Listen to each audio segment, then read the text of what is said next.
Hello again, viewers, and greetings, fellow space travelers. This is Thorn of Night, and let me turn this down. There we go. And welcome to Wednesday, December the 13th. It is, 12 days until Christmas? That's less than 2 weeks away. Wow. Anyway, today I'm going to be working on the Refugee to Regent Datapack assortment and testing a few mods that I'm going to be running alongside it to make things go a little bit smoother. And I might even find a couple other mods that can help me keep track of maybe things, uh, perhaps having some sort of in-game method of having like a scoreboard or a tally or something to keep track of what's going on, because I can do it outside like on paper or whatever, but if I have something more on screen that I can use to keep track of what progress I've made, it feels like that might be a little bit better, maybe a little bit more immersive or something. I'll see what I can figure it out. Anyway, I have about 70, I think it's 74 mods, or data packs, I should say. And many of them are just terrain generation, ruins and structures and stuff like that happens. It just generates the world. I'm not concerned about checking that stuff today. Today, what I'm doing is I am seeing which data packs have progression that is going to need to start at what stages during the Refugee to Regent challenge, so that I can assimilate them into the sequence of events and know when I get to use what. Excuse me. So that's largely what I'm going to do today, but I have also installed a number of mods, like I was saying, for quality of life and also for performance. One of them purported to help with performance, but it seemed like it increased my milliseconds per tick by about 12, but it seems to at the same time be managing my memory so stupendously that I don't even necessarily need all 10 gigs. It looks like it's going to be happy even if I dropped it down to 4 gigs. I'm not gonna, but if it's going to take a little bit of a chomp into the milliseconds per tick, make me go from 20 ticks per second to 17 ticks per second, I'm okay with that. If the rest of everything else is running buttery smooth, I think I could live with that. But we're just going to give it a test and see how things go. I might take some of those mods out, replace them, maybe add more, who knows. But that's what we're going to do today. I'm going to be starting a whole new world. Insert Disney song here. And just start from scratch, do the initialization and all that kind of stuff, and then just dive into it. I have prepared a spreadsheet over here on the right to help me keep track of where I am, but I'll bring that up in just a minute. Before I do, I would like to say thank you to the people who are able to help support the channel and make it so that things can run a little bit more smoothly here. And the primary way I have set up for that is Patreon. There's also Streamlabs. And right now, the people who are able to help support me on Patreon are Elmaze11, Zogma Infinium, Sean, Robert Kemp, Little Cuddles, and Xblaze Ninja Zero. But if money's tight, you can't even afford $1 a month, I hear you. And if all you can do is just like and subscribe and comment and share the channel with people you know. Hey, I watched this dork who's doing bigger things than he probably ought to be doing on YouTube, then that would be fantastic. That's just fine.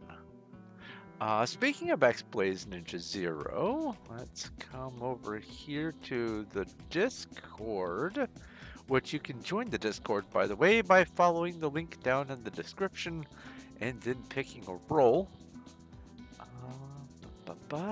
This channel. X-Blaze Ninja Zero has summoned today's dad joke. It is, excuse me, two guys walked into a bar. The third one ducked. Love dad jokes. I love them. I love shaggy dog jokes too. I was talking about shaggy dog jokes yesterday because of the first dad joke that appeared.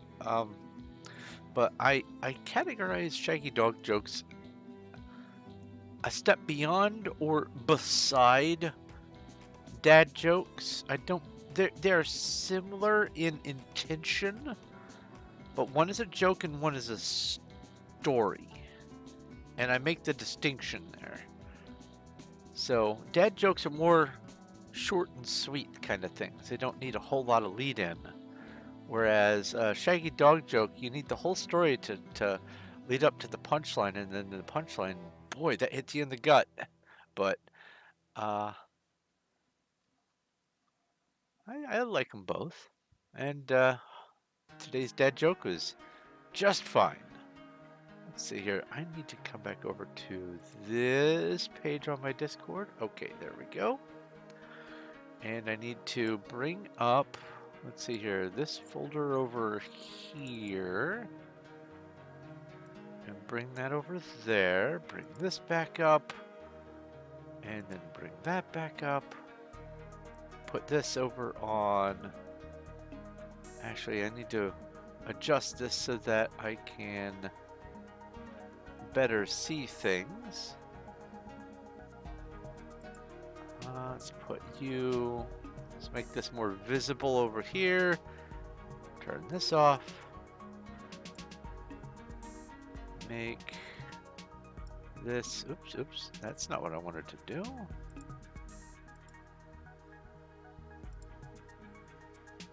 Spreadsheet. Why are you not picking up on the spreadsheet there?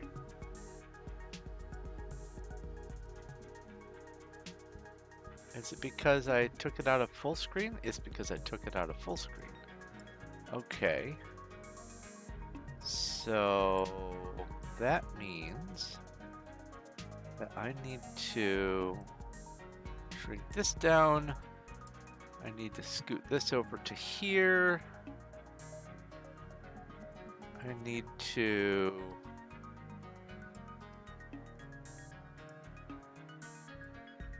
move. Let's see here. This. Grab this window, scoot it over here like so. Juggling some things. Bear with me.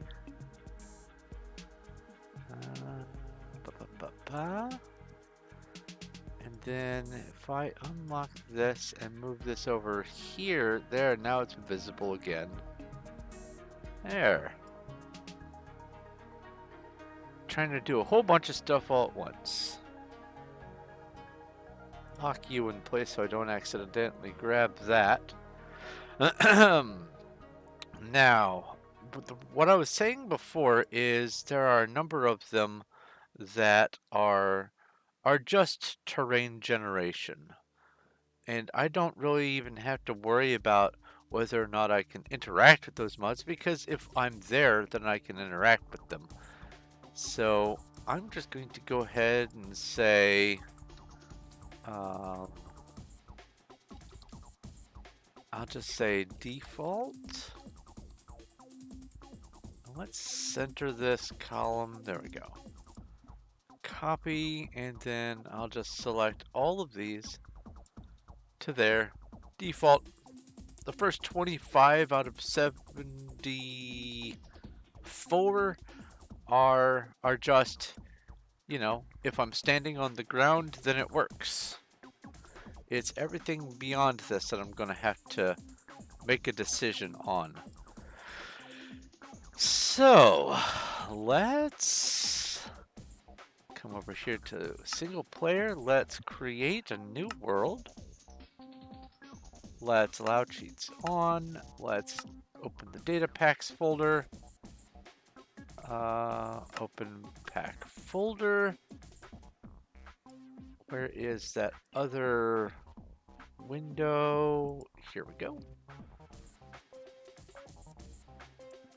Select all.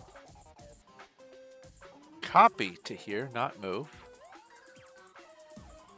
And then close this, close that. And then you know what I have to do here. Come all the way down to the bottom and move all of these over to the right one at a time, because they need to be loaded in order to work.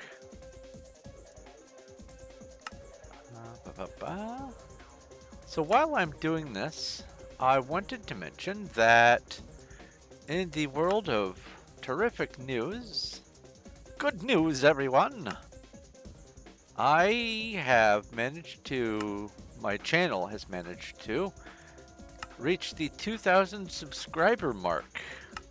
I am very excited. Also, I was not prepared for it to be this soon. So I'm going to have to figure out something to do, perhaps this weekend, as a celebration or something for the 2,000 subscribers mark, because I've made it. It's there. I mean, it's not 10,000. I think 10,000 is where you get your first reward from YouTube, but I wanted to chop it up into smaller milestones. I don't have some big marketing team. I don't have people I can pay to do stuff for me. It's just me, and I'm working with what I've got, and I've managed to get to 2,000 subscribers. Thanks largely to the recent video that I put out in response to the Skyrim update, which has been getting just tons and tons and tons of views. Well, at least tons from my channel anyway. And lots of good responses. There's one rotten egg in the bunch who seems to be a Bethesda apologist, and I actually had to moderate one of their comments because it went from normal conversation, comment followed by comment followed by comment, to them asking for, you know, some examples of mods and modders that quit in the past, and so I gave them examples. And then not only are they, I don't mind if people attack me. I'm fine with that. I've got thick skin. Then they started griping at the other people who enjoyed the video, and the other people who don't want to have to update unnecessarily. And then they went on to use profanity. And I said, you know what? You crossed a line. So I've removed their profanity post. Everything else is still up there. If they want to repost without the profanity, that's fine. That's on them. But I have a certain criteria for my channel, and I don't like profanity. It's not my brand. You can have good discourse all you want. I think that's everything done here. I click on done. But as soon as you start spitting vile and profanity, no, sorry, you're in the wrong place for that. Go back to your echo chamber if you want to bark at people who are just trying to enjoy what they have. Your zipper for your only jacket decided to break during a cold snap. Okay, I don't know if that was an intended pun, but let me tell you, it should be. A cold snap? Your zipper broke in a cold snap. Come on. That could have been glorious there. Anyway, I don't know what to suggest. Michaels. If you have a Michaels out near you, they tend to have buttons and zippers and fasteners and things aplenty. That's where we've gotten some of our stuff. All right. My phone has gone.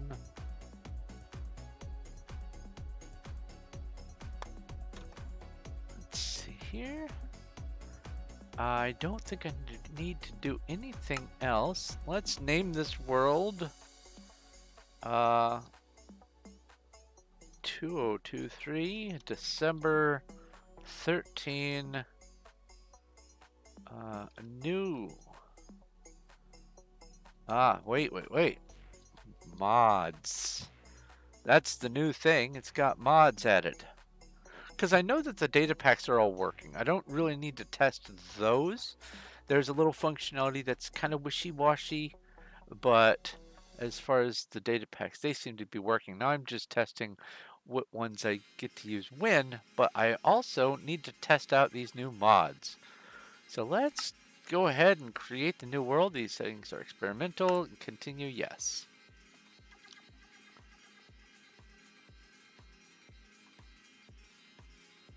Yeah, just get a good old metal zipper. Wow, zipper. Oh, there's the screen. It was just black for a while.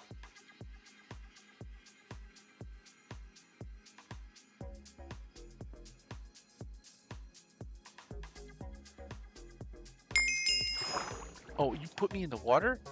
Oh no. Hello. Yeah. Okay. All right. Back in the water.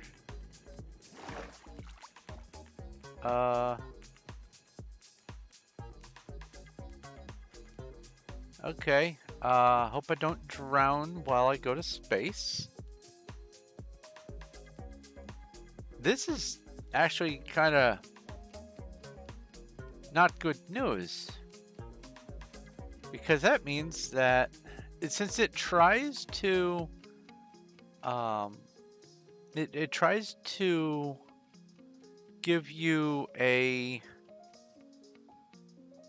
let me do this, a landing spot within a kilometer.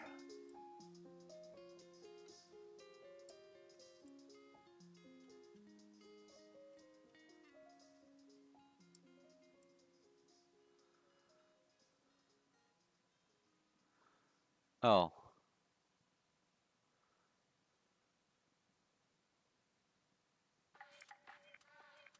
Simulation distance, that was defaulted at 12. There we go. So these were the default settings from this mod that I've installed to make the frames and everything run better. And it renders a full 23 chunks away without sacrificing too much of the tick. Here in the top left it says integrated server at 30 milliseconds per tick. And I'm only using not even half of my memory over on the right.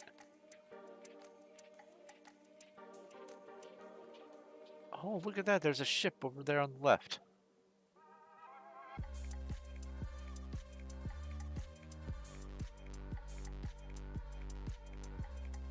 What's generating now? Okay. I don't think these clouds are meant to be here. I thought the clouds were supposed to be shut off for the space dimension. This is kind of funny seeing clouds in here.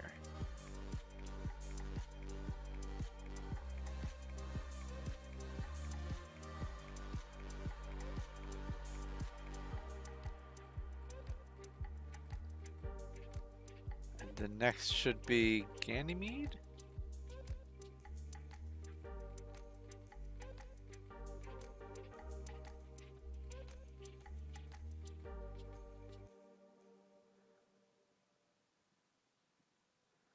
There's the sun. There's another ship over there. Oh, and...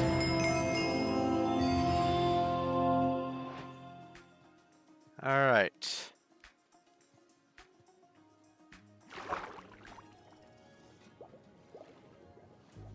Let's try to find some land.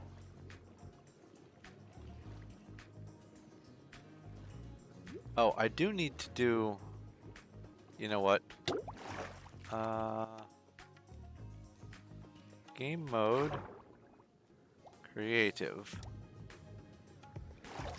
Oh!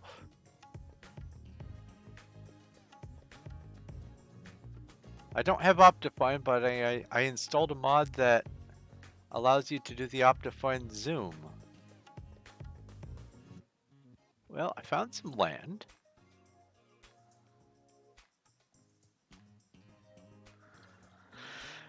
Okay, let's grab this command from over here so that I don't accidentally open a chest to crash the world. 25 commands executed. That's what I needed to see. All right.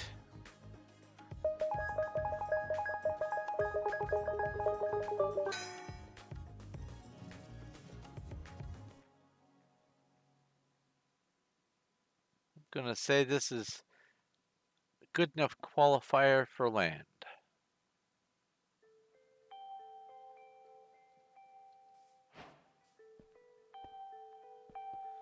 All right. That chicken's walking pretty smooth. I'm over the ocean and I am generating new chunks. And it's a brand new world. I want to see you walk. Come on, buddy. Walk. Oh, wait, you're walking. Yeah, that's not jittery at all. And that says about 40 milliseconds per tick. That leaves a little breathing room. Now, I haven't started like new in town stuff or anything like that. But yeah, this is acting pretty nice.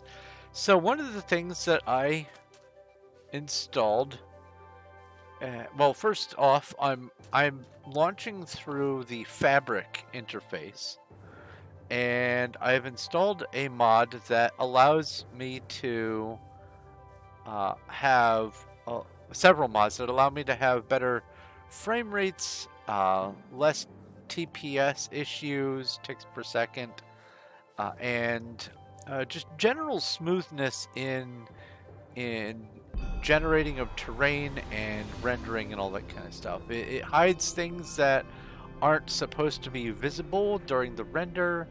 There's one that reduces some of the... What did I just do? Oh, I picked up a cactus.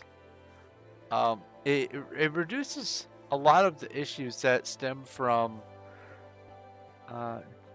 just the fact that it's single-threaded JavaScript bloat, and there's some that help with garbage cleanup and just other aspects of it,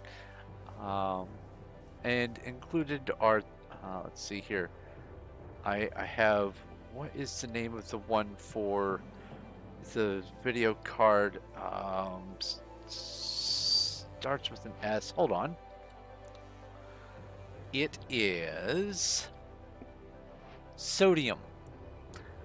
Sodium is what has allowed me to be able to have this massive, massive render. Oh, I was having a hard time going beyond about 10 rendered chunks, and here I am at 23 rendered chunks. I can see really far away. I'm still leaving my simulation distance down, that way it's not having to do the math, but the render, that's fine. And like I said, it's staying at or below 50 milliseconds per tick. It's 20 TPS. Let's see here. F3 and 3? Is that? No. F3 and 2. There we go. F3, 2. I'm getting tiny little hiccups that jump up to 20, up to 20, it looks like. Oh, wait, no.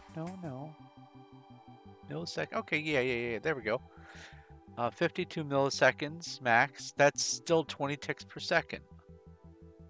Now, granted, I haven't started actually playing or anything like that, but these are some good stats. Right there. Oh, there it is, right there on my screen on the right side. It says sodium renderer 0.5.5. Yeah, I've added just a number of things that help with that, but what really got me interested in adding the mods was the fact that I was able to actually add a mod that helps specifically with the issue that I have been having as a result of putting all these data packs together. Here, let me minimize this and that. I don't need this anymore. That can go over there. The mod that I added does this. Now, on this world, I haven't unlocked a lot of things. So I won't have all 26 filled up quite yet. Right now it's 1, 2, 3, 4, 5, 6, 7, 8, 9, 10, 11, 12, 13, 14, 15, 16, 17, 18, 19, 20, 21. Already it's 21. I haven't even done anything and it's 21. Look at that. So as I dip into some of these data packs, that's going to expand way off to the side. But I was able to talk to someone who put me in contact with someone else who led me to a mod developer's page, and I just fired them a message. I said, hey, here's the issue that I'm having. I got your mod in hopes that maybe it might fix it, but it doesn't. Do you have any idea how I might be able to fix it? And they said, well, if you give me a little bit, I could probably fix that. And so they added to their mod, it's called Advancements Info. They added to their mod the ability to just scroll through the tabs instead of having them wrap around the sides. And by having that scroll option on another one of the worlds, it was up to 31. And I was able to scroll through and interact with all 31 tabs. And I bet it's going to be just peachy for every single other tab that's going to appear. I have the solution, and I probably am among the, if not the only person or people to have the ability to scroll through more than 26 mods right now. It only works on 1.20.2. And you know what? That's exactly what I need.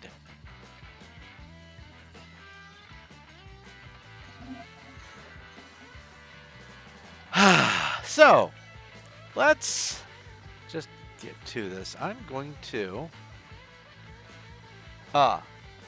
holidays and happenings. Night is coming. Crafters. Alright, let's go with... oh, I don't have any of that installed. Let's go with Ender Chest.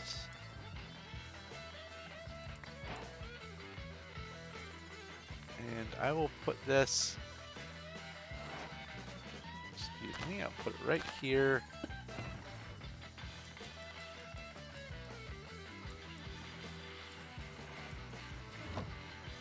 That way I have nice, easy access to it.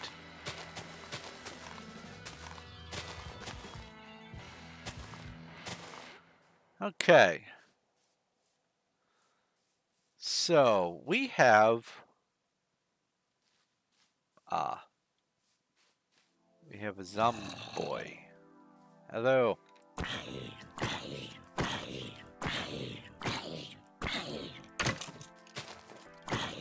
Actually, I believe I unlock another tab on the advancements. Yeah.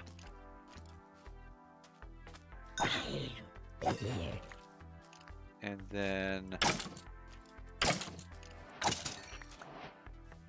that. Let's just go ahead and look over here. Oh, okay.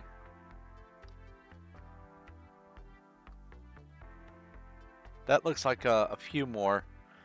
1, 2, 3, 4, 5, 6, 7, 8, 9, 10, 11, 12, 13, 14, 15, 16, 17, 18, 19, 20, 21, 22, 23, 24, 25, 26. There, that's 26 right there. That would go all the way around the normal one. And I've literally just stepped into the game.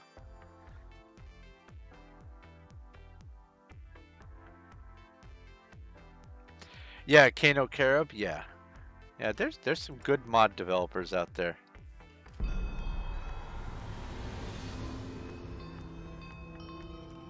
But when it comes to somehow managing to talk to just the right one, my wife calls me the Dev Whisperer, which I think is adorable.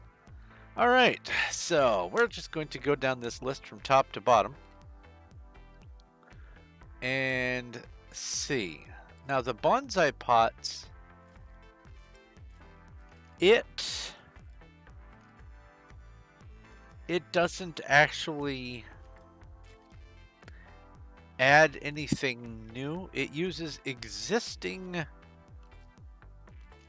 items in the game to do what needs to be done. So it uses the clay pots. That will be at the very minimum stone stage. But in order to get things to work, you need to have a diamond axe if you want to chop down trees. So that's, I believe, the gold city stage. And in addition to that, there's the whole using hoppers and things like that. So I'm going to say that that's just going to be something that will be useful once I get to the redstone stage. So I'm just going to make a note here that says redstone. The Book of Experience. That feels like it's going to be magic. And if I come down here, the recipe involves emeralds, a book, gold, and amethyst, and I should have all of those by the time I get to the lapis stage. So I'm going to go ahead and write this down as lapis. Build plan. Now, build plan is just a piece of paper and a blue dye to help with building, but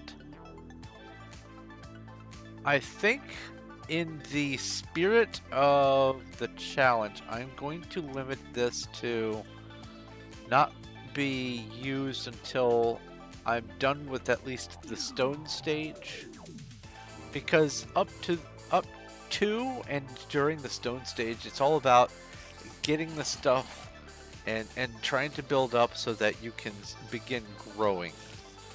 And then after the stone stage, you get the iron and beyond. It is more not, I wouldn't say necessarily automation, but it's more, I guess, growth and expansion and not, development. So I'm going to put this build plan I'm going to say at least stone stage for that. Cauldron, concrete powder. If I can find a cauldron that I could use in the world, I would be able to justify using that as a container. That would be iron stage if I have to make it myself. I'll just pencil in iron stage for that. Copper beacon. That's also iron stage, but needs a beacon. And beacon comes from the nether. But in building with the copper base that is just any old metal will do, and copper beacon. I do have...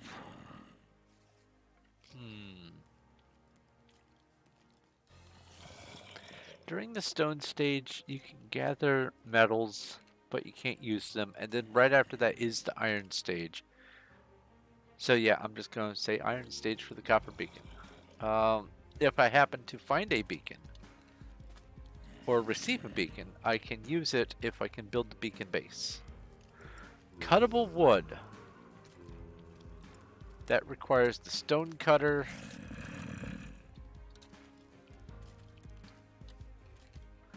Which, the recipe for the stone cutter... There we go. I should have unlocked it just then. I need a crafting table.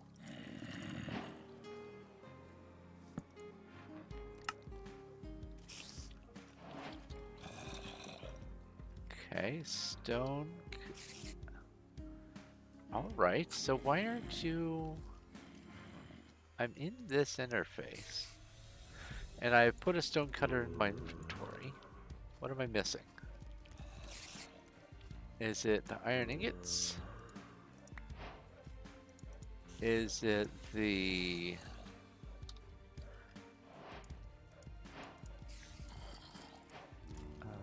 it's not that, it's... Here, polished? Was it this or this, maybe? Alright, let's try that again. Stone cut. There we go. There's the recipe. So it was the iron ingot. Alright. So that's iron stage, but I feel like if I manage to get an iron ingot organically, and I'm just using this for the stone cutter and not for actually making, you know, like an axe or something. This is just for being able to make different kinds of stone and different kinds of wood more easily. I think I could justify that during the stone stage.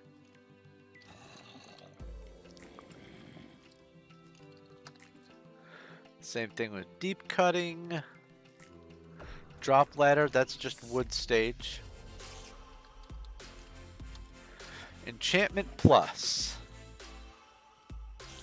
That's going to have to be lapis stage.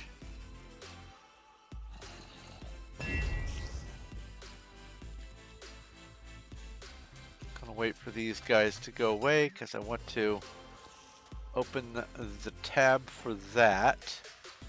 Actually, why don't I also make the Book of Experience while I'm here? 2 emeralds, 2 gold, and a book.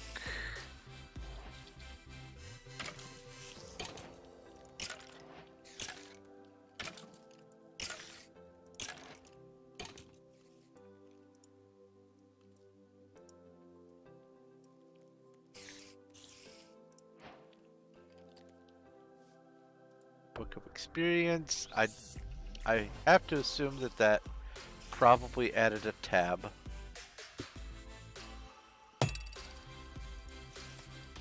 Oops.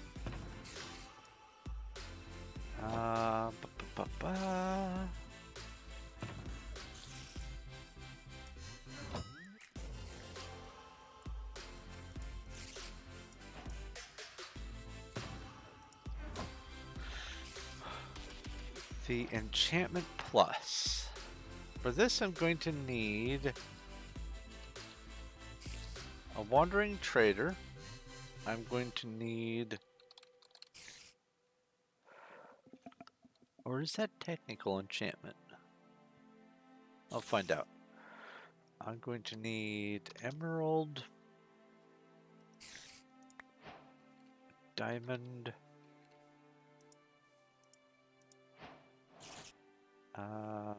I think a book was another thing that I needed, or a written book. I'll grab one of each. And I'll put you in the hole here. Yeah, hello. Take this and take this. Thank you for playing. Put that away. Put this down.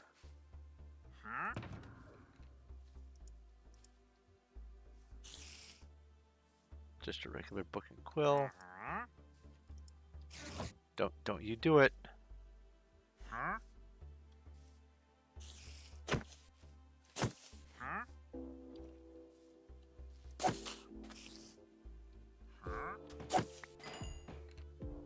There we go.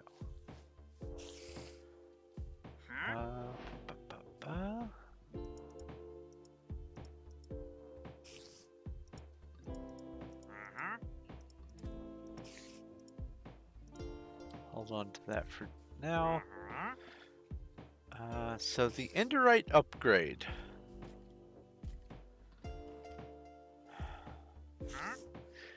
In the sequence of stages, glowstone, you go to the nether. So stage 8, you go to the nether. Emerald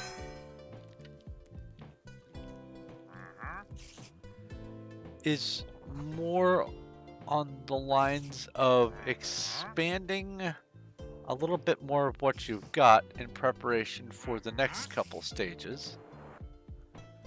Diamond Capital is going to the end, defeating the end dragon, yada yada. So if the Enderite upgrade revolves around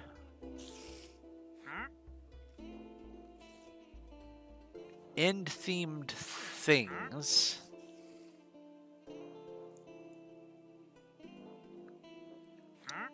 I'm going to put this in the diamond stage. Furnace Plus, this is... I'm sorry. Yeah. I'm sorry. I'm sorry.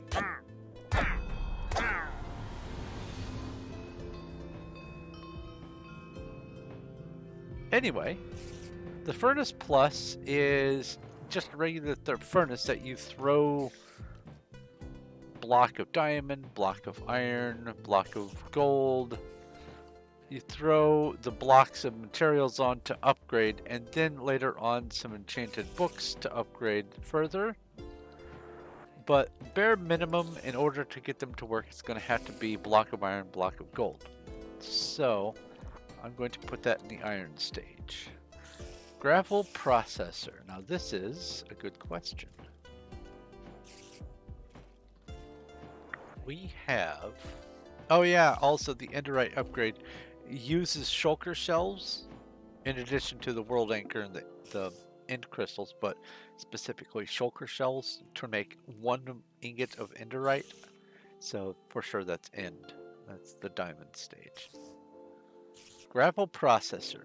Now the gravel processor uses iron and redstone, and it is a machine, so I'm going to have to call that one redstone, but I am going to craft it so that I can open a tab or summon the tab if it has one. I need that. I need this. I need glass. I need 2 of these. So it's you. It's you. It's you 3, you 2, and you 2. And I'll just put you down. All right. I am being overstimulated by sound right now. Spider, go away. Ah, thank you.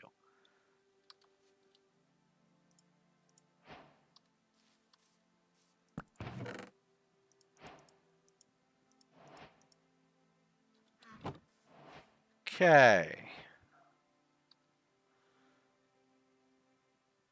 So that's going to be redstone.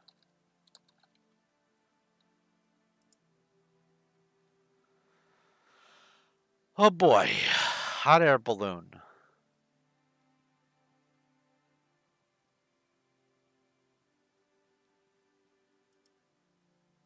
And hello, KBX.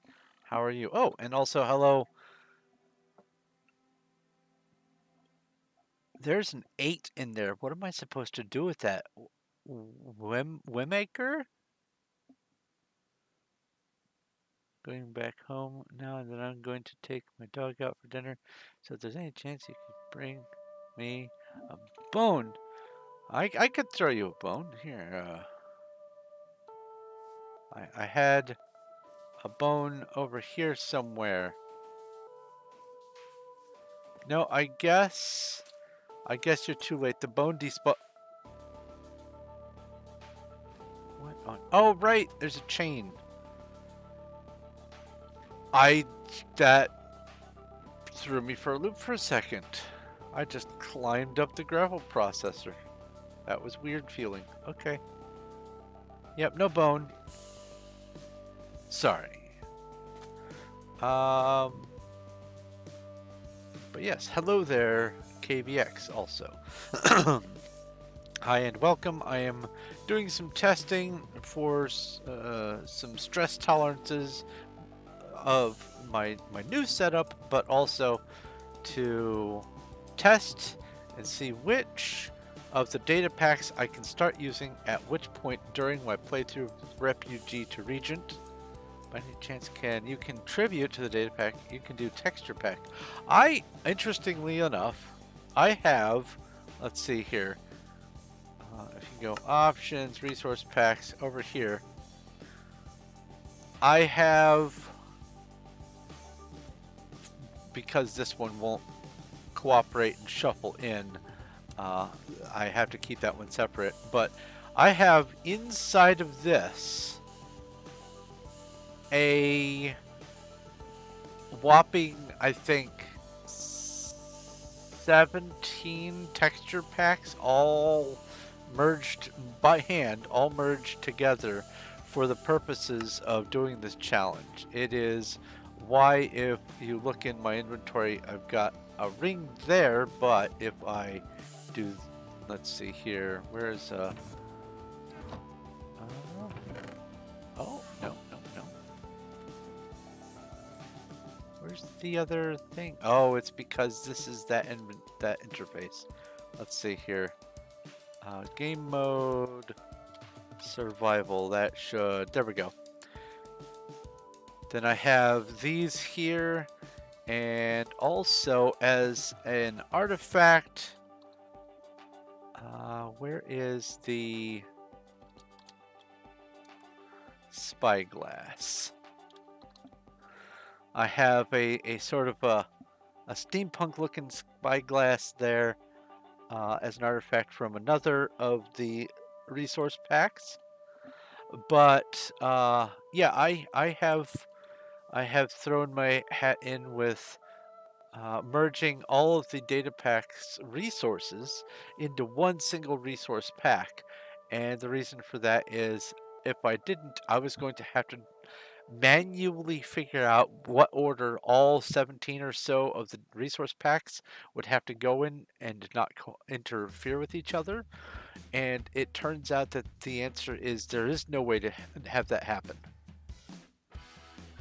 Um, it is let's say that there are no fewer than four. I think it's five for sure, actually, that have some replacement textures for the iron axe. That's just one item that I'm remembering right now. The iron axe is in five at least of the resource packs, and if you don't know how to manually merge them, then only one of the five is going to work, and you're going to just be miserable because you won't know what you're supposed to be holding because it doesn't actually match the resource pack that is supposed to go with the item that you've crafted. So instead, I went in and I had to merge everything together. Halloween night is approaching. Tonight will be a night of mischief. Oh no. I think Halloween happens too frequently for that. I need to mess with those settings. Anyway. We're not messing with the holidays though. That is its own thing. Yeah, Windcraft. I loved Windcraft. When Windcraft came out, I played that for quite a long time. At least a good couple years solid. And then they had the they rebuilt it kind of from the ground up, and I haven't really joined since. I joined once, and my previous login didn't work. It didn't remember who I was, so obviously that old character is gone. But yeah, Windcraft is awesome. Windcraft is actually part of the inspiration for why I put together the server that I did for my Discord users back in 2018. Yeah, 2018. Anyway, let's see here. I need now. I did the gravel processor. I need the hot air balloon. We have. If I go trigger hot air balloons help to get the book, then. Oh, wait a minute. That's supposed to be a P. There we go. Helps to spell right.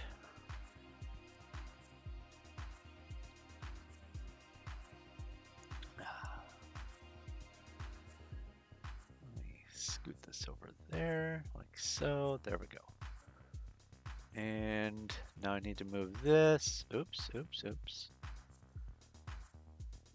Spreadsheet, move this over. No, that is not what I clicked on. Please and thank you. Scoot this over to here. There we go. Lock that in place. Okay, so your question is, what kind of series am I preparing for? All right, hello Popcorn.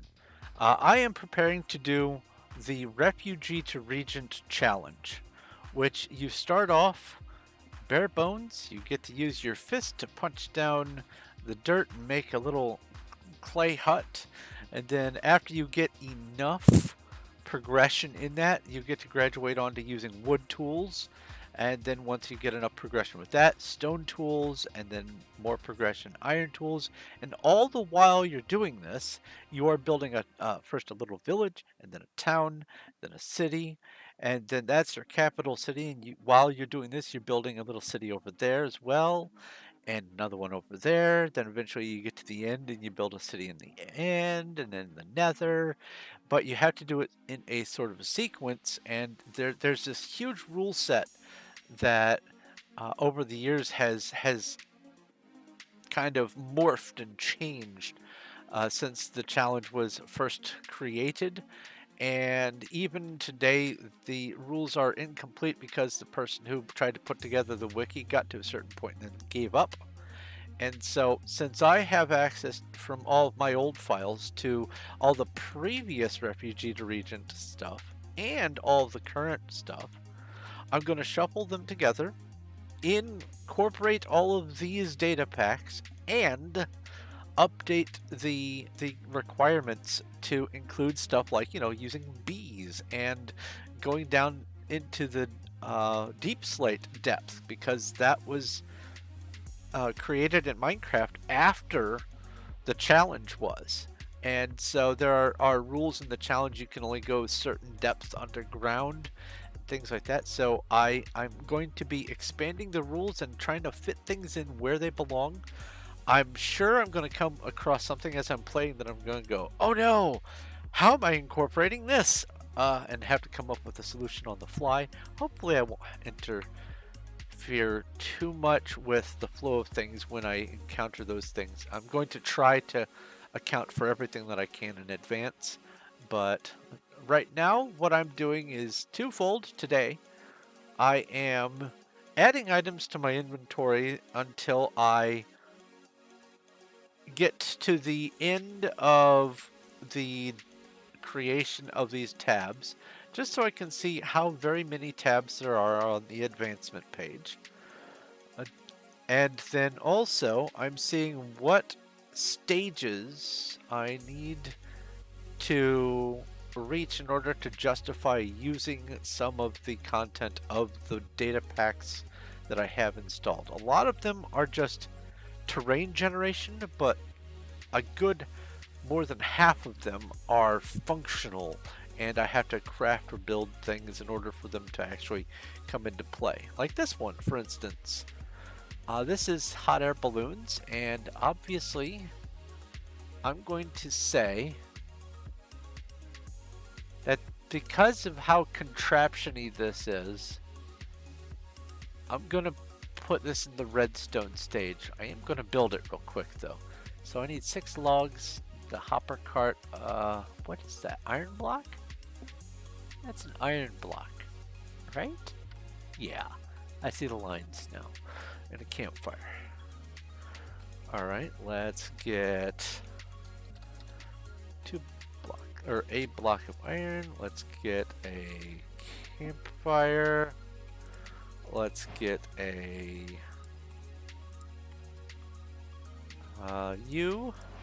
let's get logs, let's get 6 of them, 1, 2, 3, 4, 5, 6. Oh yeah, there's the new in town thing. I'll put that book in here.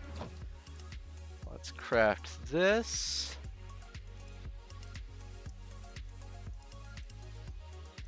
So I have the basket, and now I need to craft the balloon, that's obviously wool. I never remember if that's a dispenser or dropper. It's the circle one. I need a string, 2 chain, circle dropper, and wool. Wool, 5 of you.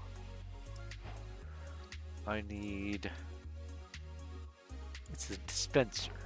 String, I need 2 chain.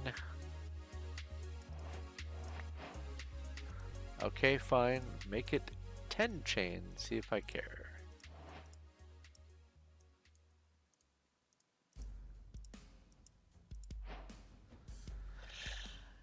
And then I can just come over here and put that down and put this right oh.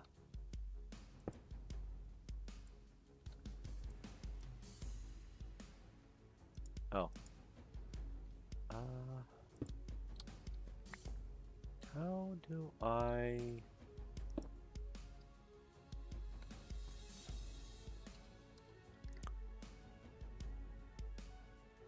place the basket on the ground, then place a balloon as shown 2 blocks above the hopper.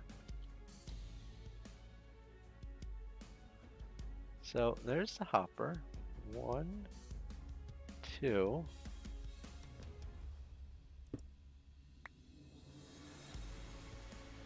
Oh, wait a minute. What's my altitude? No, I'm plenty low.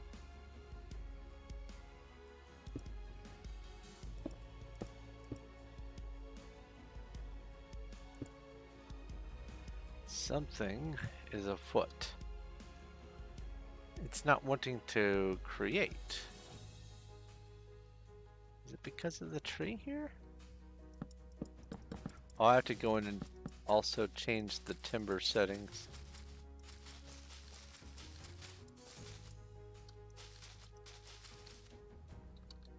Hello, Jitty Fat.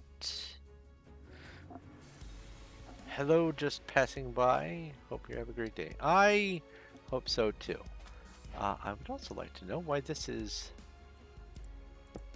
misbehaving. Do I? Okay. So why are you going in there?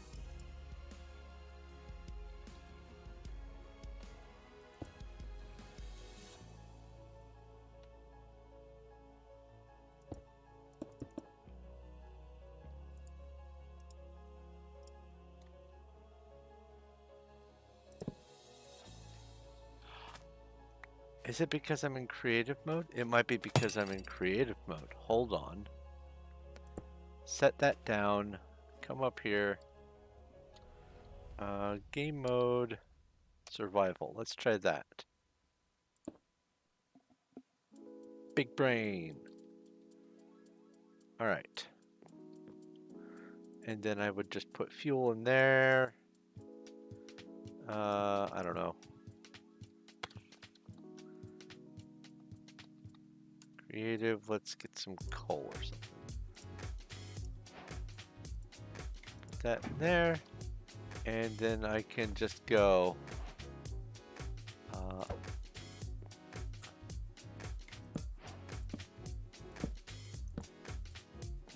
up.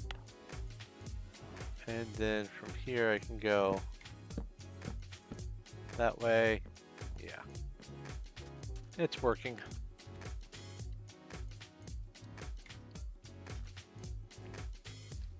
Okay. Get rid of all this and this. So I believe that should have also created a tab for the hot air balloons. I think. I might be wrong about that.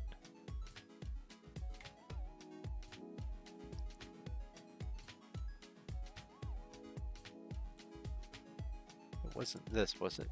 No.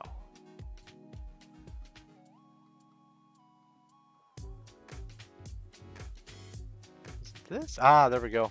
A tab for the hot air balloons. Ta-da! Yeah, everyone wants a tab.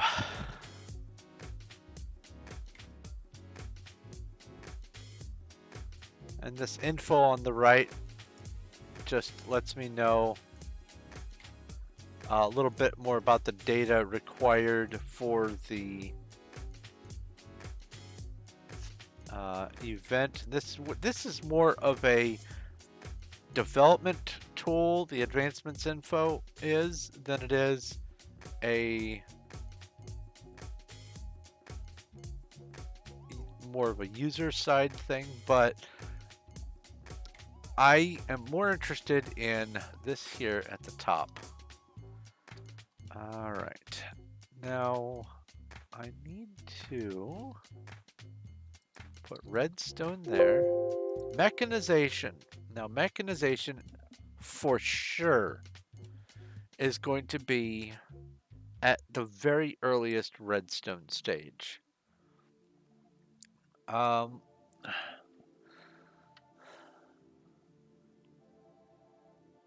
almost tempted to push it forward to the emerald stage. That way I have gone to the nether and it can be a I have the first redstone stage beginning to automate and beginning to do like vanilla mechanization and things like that. Then I start getting into some of the magic, and then I go to the nether. And then I was thinking the next one, it could be, the emerald stage could be, do the next tier of mechanization, begin that, and then the next stage after that, uh, introduce any additional magic. I don't really think there is much additional magic, but at that point I'm going to the end. And then the final stage, 11, the Nether Star Imperium. At that point, I will be going to all the remaining dimensions that I will have unlocked by that point. I'm going to hold off going to the Skulk dimension until I have fully dealt with the end. Because the way I look at it is, the Skulk dimension, although it's in the overworld, going to the ancient city, the way I perceive it as far as the flow of things, because now I have it attached to its own dimension, is that timeline wise it needs to happen after I have done the end. So I'm thinking the Skulk is going to be after the Diamond Capital. It's going to be Nether Star. In fact, while I have that on my mind right now, where? Let's see here. Nullscape. Okay, Nullscape is going to be Diamond. Incendium is going to be Glowstone. This is the end. That's going to be Diamond. This one is Diamond. Oops. Other side. There we go. The other side. I'm going to put this in the Nether Star. Also, Nether Star for the expansion. That's going to be space.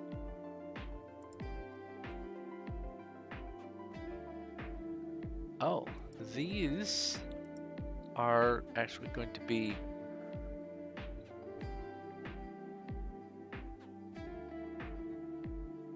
the meat and potatoes of them for the a simple energy and a stardust. Those are going to also be let's put that in emerald.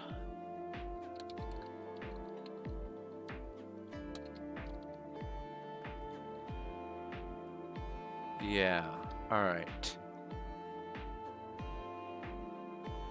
Then everything else is actual terrain generation. Yeah, okay. So mechanization, I'm going to put that in emerald. Owl's ultimate quality of life, that's just stuff like you can climb chains. You can, I believe, Owls is the one that allows you to take two slabs and combine them back. No, that's not in here. I guess I don't have that data pack. Okay.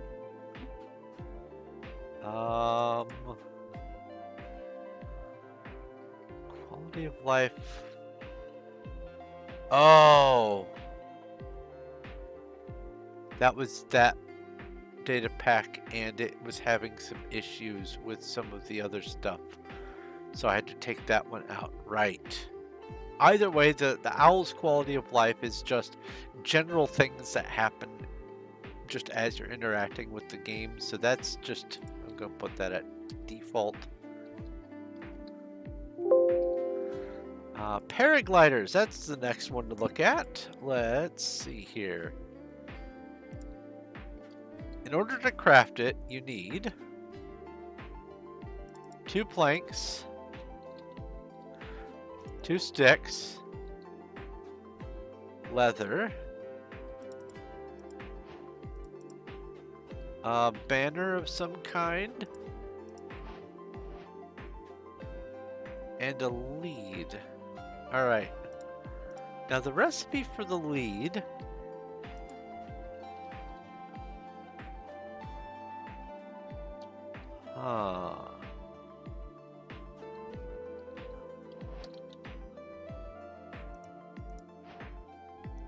Will that give me... Yeah, there we go. A string and a slime ball. Theoretically, that can just be early on.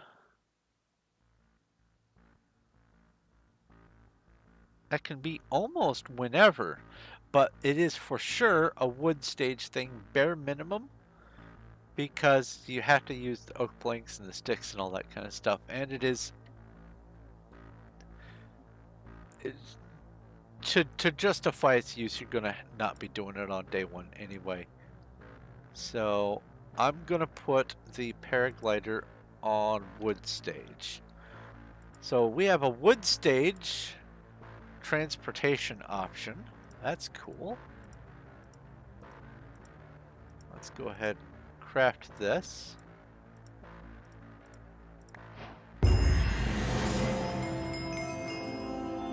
And now I've got slow fall. Hooray! But only when I'm holding it.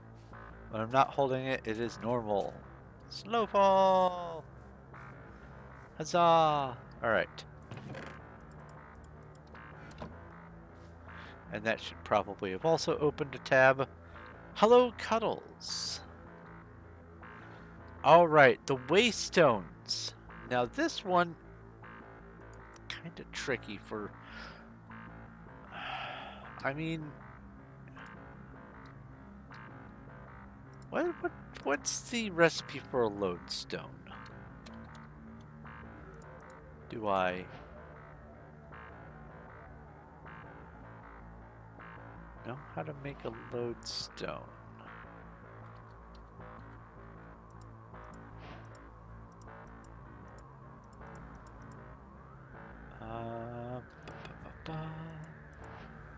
Load?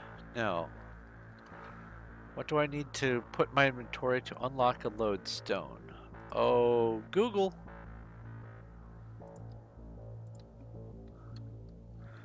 Minecraft lodestone.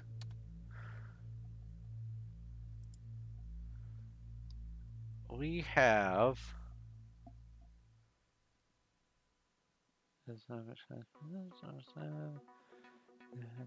Aha, recipe. That, oh, aha, that's a netherite ingot. So that's going to be the nether.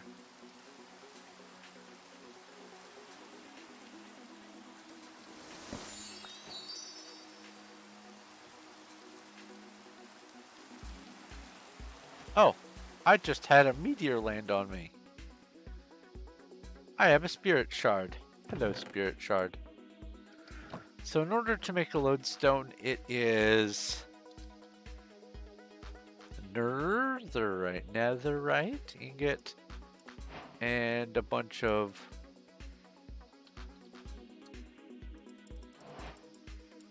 chiseled stone bricks. That should be, yep. So, since that is the core of the waystone, and it takes Eye of Ender as well, and on here, I believe Eye of Ender needs an extra item, yeah. It's an emerald. Blaze powder, I'm gonna say that that's also going to be nether related, so we're going to put the waystones at the earliest, absolute earliest. We're going to put that here in the glowstone stage, because that's the first we're allowed to progress to the nether. All right, plant wax. Now this one, anytime you can just cook something in either a blast furnace or a furnace, you can, either using a dead bush or jungle leaves, you can get plant wax. Now, in order to get the dead bush and to get the jungle leaves, you're going to need, at the very earliest, the iron stage to silk touch the things.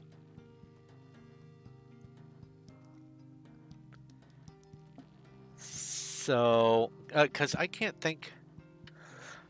Well, maybe villages. Do villages, some of the village loots, like the desert villages, do they have dead bushes as part of their loot table? Is there a way I could look that up, actually? Minecraft desert village loot table.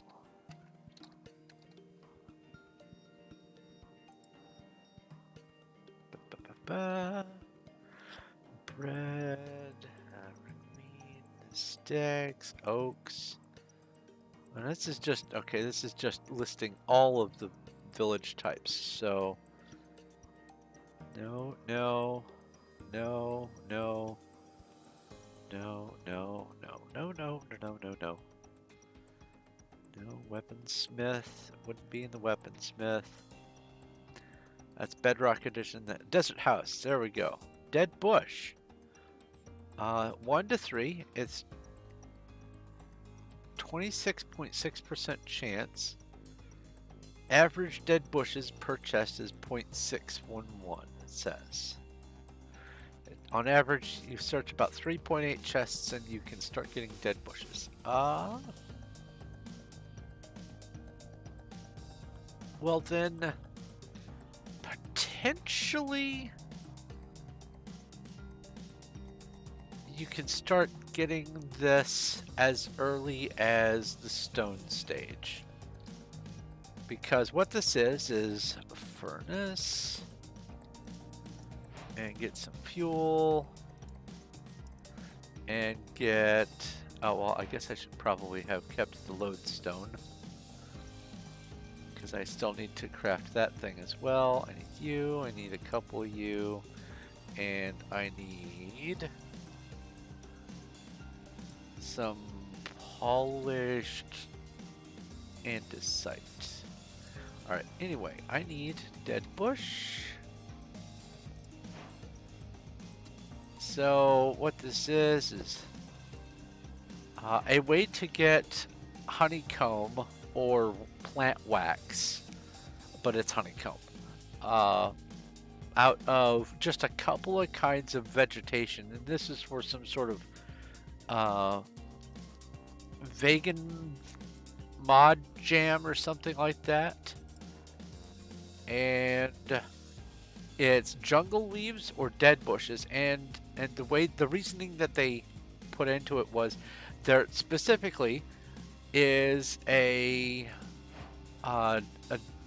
bush that resembles the dead bushes that you can get a very, very wax-like substance from in deserts. And also jungle leaves, specifically some of the palms and palmettos and things like that, their leaves you can extract. The what was that little pause for? Why did you? Let me watch this again. Why are you not cooking with the plant wax in there? Oh, because it will have to be manually extracted because it doesn't know what to do with this. That's right. That's fine. Yeah, you can use shears to get dead bushes for sure, but shears are iron. And so since that's an iron tool, that would be the iron stage, where you can start using iron, copper, gold, any metals. But you can find dead bushes in some village chests, so I'm going to say at the earliest, if you manage to find the dead bushes or you manage to somehow find jungle leaves, then you can get plant wax early. So I'm going to say stone at the absolute earliest, but that's it. All right, the recall potion, cannot craft it, have to find it. Do I count it as magic? No, and here's why. In the rules for the Refugee to Regent challenge, it states that if you find something in a chest, you can, within reason, you can use it before its appropriate stage. So like if you find iron armor, you can wear it if you want. You can't use an iron pick, but you can just go ahead and store it. You don't have to just ignore it. If an iron pick is used as an element in crafting something, especially if it's a one-off thing, then you can use that, but you can't use the iron pick as an iron pick until the iron stage. So, because the recall potion can be found in just any old loot chest, potentially, and because the magic mirror likewise can be found in the same way, I'm going to say that that is default. I'm going to say that this can be used early on, because all you can use it to do is get back to your bed spawn. It's not even world spawn, it's your bed spawn. So because of that limitation, and because it can't be crafted, can only be found, I'm gonna say you can use it as soon as you find it. Soul Catcher. Alright, this one is interesting. Let me go ahead and craft this guy here, just to see if it unlocks another tab. I don't know if it does, but we have that. And oh, this, that. Okay, the Soul Catcher. I need to have, what is it? It's, well, it's Crying Obsidian. I believe it's Crying Obsidian. It might be normal Obsidian. Let me just grab both. I need a glass block. I need a diamond. I need an emerald. I need 2 blaze powder, which are somewhere here. I need an ender pearl. And let's just do this and drop you on drop you on there and put the glass block. It is Crying Obsidian. And then it takes, well, first you have to crouch. Then it asks for an ender pearl. Then it asks for blaze powder.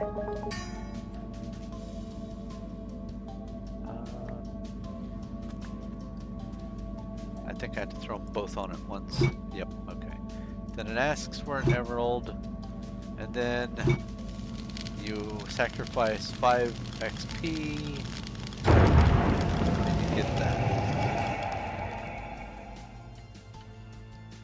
Do I qualify this as magic or machine? It's at least gold stage because well, I mean, you can find Crying Obsidian, and you can trade Crying Obsidian to, well, actually, jumping ahead of myself. You have to get to the Nether to trade with those guys to get the Crying Obsidian, and that's glowstone stage at the earliest. And the blaze powder is also Nether. So we're calling this glowstone stage.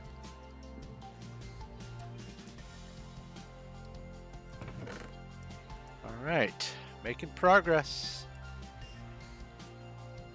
Technical enchant. I want to just put that in the normal.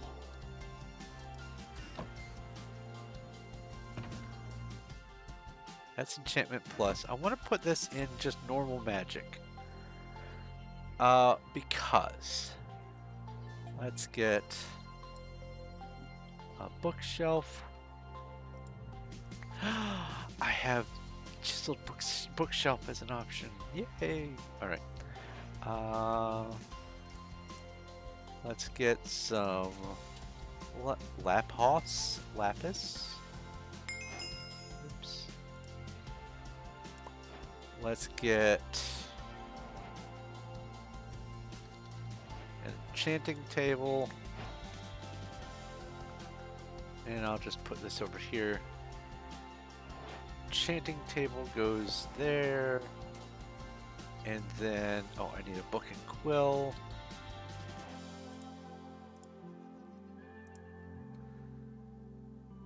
And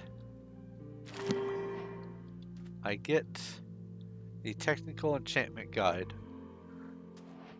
That is how I start it. And then from there, I have to have lapis and I think some levels to be able to get the charged bookshelf. But there's nothing too terribly fancy that I need to do beyond just normal enchanting just to get this done. And the enchanting table recipe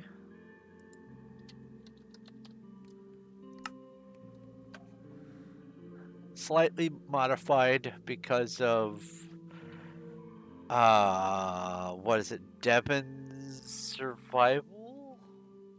Something like that. You get a block of emerald. Emeralds are easy enough to get. Now almost every mob can drop emeralds, so that's important to note. But you have to be able to dig the obsidian, and you don't get to use regular enchanting magic until you are in the lapis stage. You can, if you find an enchanted book, you can use it with an anvil to enchant something, but you can't make the enchantments yourself. You can't do the magic yourself until the lapis stage. So, technical enchant for sure is lapis.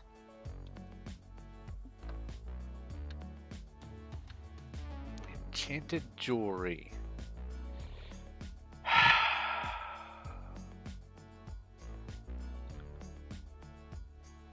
This uses metallurgy effectively. Let me grab a chest and just store some garbage over here. Blah blah blah blah blah blah blah blah blah blah blah. Okay. Let's grab some of this, some of these, and a couple of these guys. Oh, well, no. You have to get the gems from mining special things. I think the earliest you can find one of the gems from that is... I think you can get it from Diamond. Oh no, I know you can get it from Diamond. I think you can get it sooner than that though. But in order to craft, like for instance, the bracelet, I'm gonna have to rearrange the resource packs, it looks like.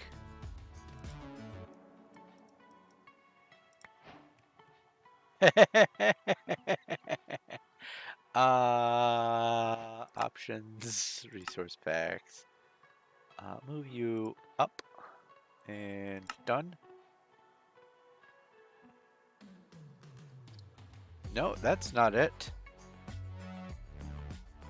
Options, resource packs. Oh, enhanced jewelry. There it is.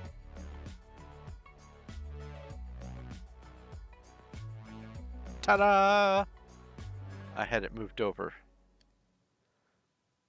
This is one that can't merge for whatever reason. Well, actually, it merges, but it doesn't work merged. However, it works perfectly if I both merge and have it side by side, because there's no order conflict. That's what it is. So I have to have 3 resource packs moved over. The one that's merged, and then the 2 stragglers, which the other one is Eller's.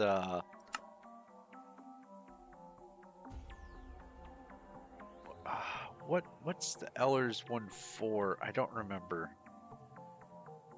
One of them. Anyway. So these parts you can just craft in a crafting table, and you make the bracelet, the necklace, the ring. But in order to get the gems themselves, you have to do the mining. And I don't know the minimum drop option for some of the gems. I do know you can get some from killing mobs. So if you can get them from killing mobs, and you can craft these in the metal, then that means the earliest stage is the iron stage for sure. And I would even go so far as to call this pre-magic anyway. So I'm comfortable with calling this the iron stage, but I do need to look. Weather clear. I do need to look at the recipes for the jeweler station. Aha. Diamonds. One for sure is going to use wool and iron. But the other one, the advanced one, is wool and diamond. So, judgment call. Let's think about this. Let me craft these things. Just think about it real quick while I craft. Oh, my alarm! My alarm! My alarm! I apologize. Lots of sound. We have a block of diamond. We have that's a block of snow. A block of iron. And then wool, I need 2 of you and 1 of you. And 2 of you and 1 of you. I'll come here. I put this like so. Ta-da! And then you like so.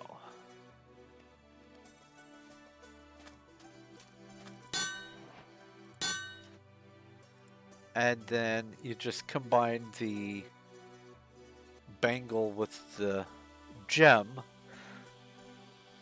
to get the pseudo enchanted object.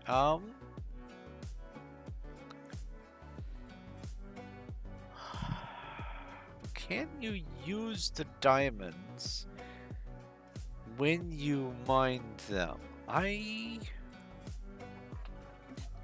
Let's see here. Iron Village.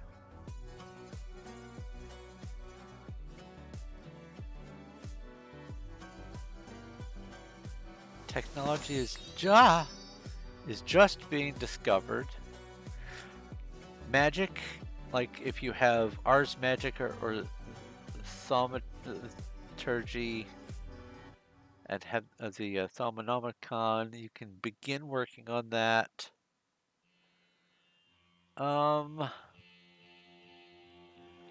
Because you can technically get diamonds without digging all the way down to diamond level, and because there is some minimal magic that you can do in the iron stage, I'm gonna say iron stage. That feels fair. I found. Lift mechanics, absolutely redstone stage. Absolutely, no questions about it. It must be redstone stage. That's the absolute earliest that you could even justify using that. Devon's True Survival, that's default. Okay. Just better recipes, that's another default that adds some additional recipe stuff. Alright, the fishing extended.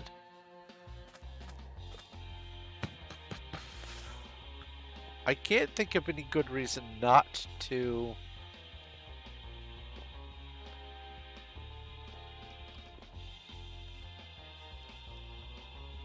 use any of the advantages, because all it does is it gives you some minor expansions to the loot tables for fishing, especially based on zones and altitudes and things like that. I'm gonna say I can do this in wood stage.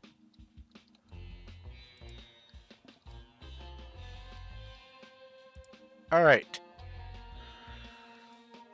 So, because I have messed with it a little bit and I know what to expect from it. The Gilded Datapack. Yes, you can just go adventuring and find one of the guild houses. Day 1, you could find it. But, no matter what, the absolute first quest they give you is to bring 4 skulk catalysts? 4 skulk something. It's skulk somethings. So now the decision needs to be made. At what point do I go to skulk depth? Let's think about this realistically. Wood stage, you can only go 20 blocks below surface level. Stone stage, I believe. Let's see here.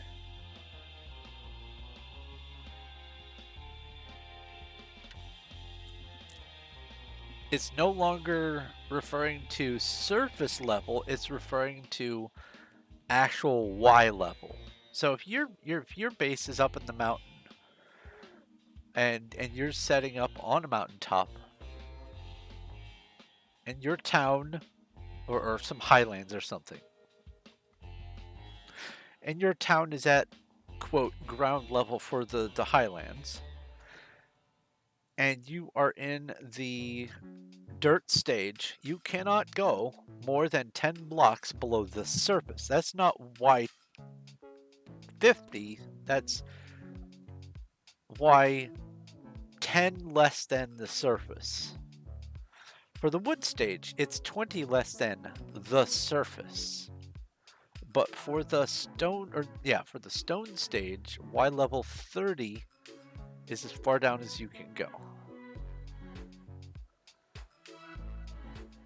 Iron stage, you can go all the way down to bedrock. Well, old bedrock, you can go down to 0.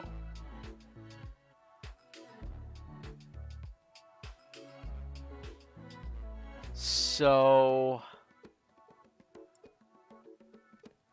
I'm going to say that for the gold city is when you can dig down to the skulk.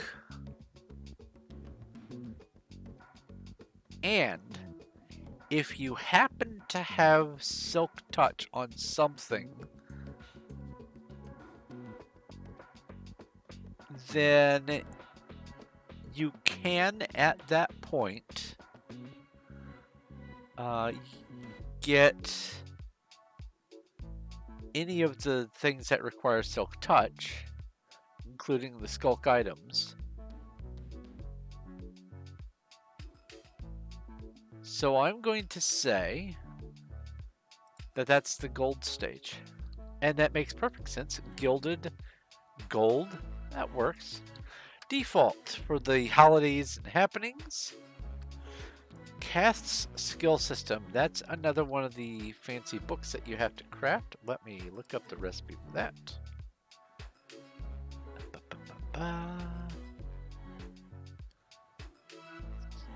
All right.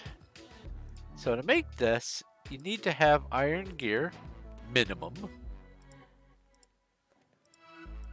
Shield, iron gear. You need to have a book and quill. You need to have bottle of enchanting. You need to do this and that. Chest on the bottom, shield on the left, sword on the right, and you get this. And then you can just spend your experience levels on this. Cool. That is solidly in the iron stage.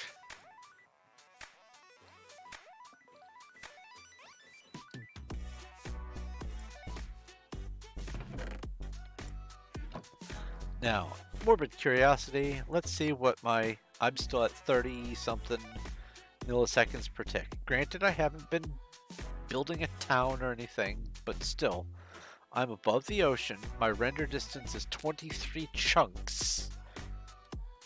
So it should be at least a little bit lively down there. Because I believe that the water is within 8 chunks vertically.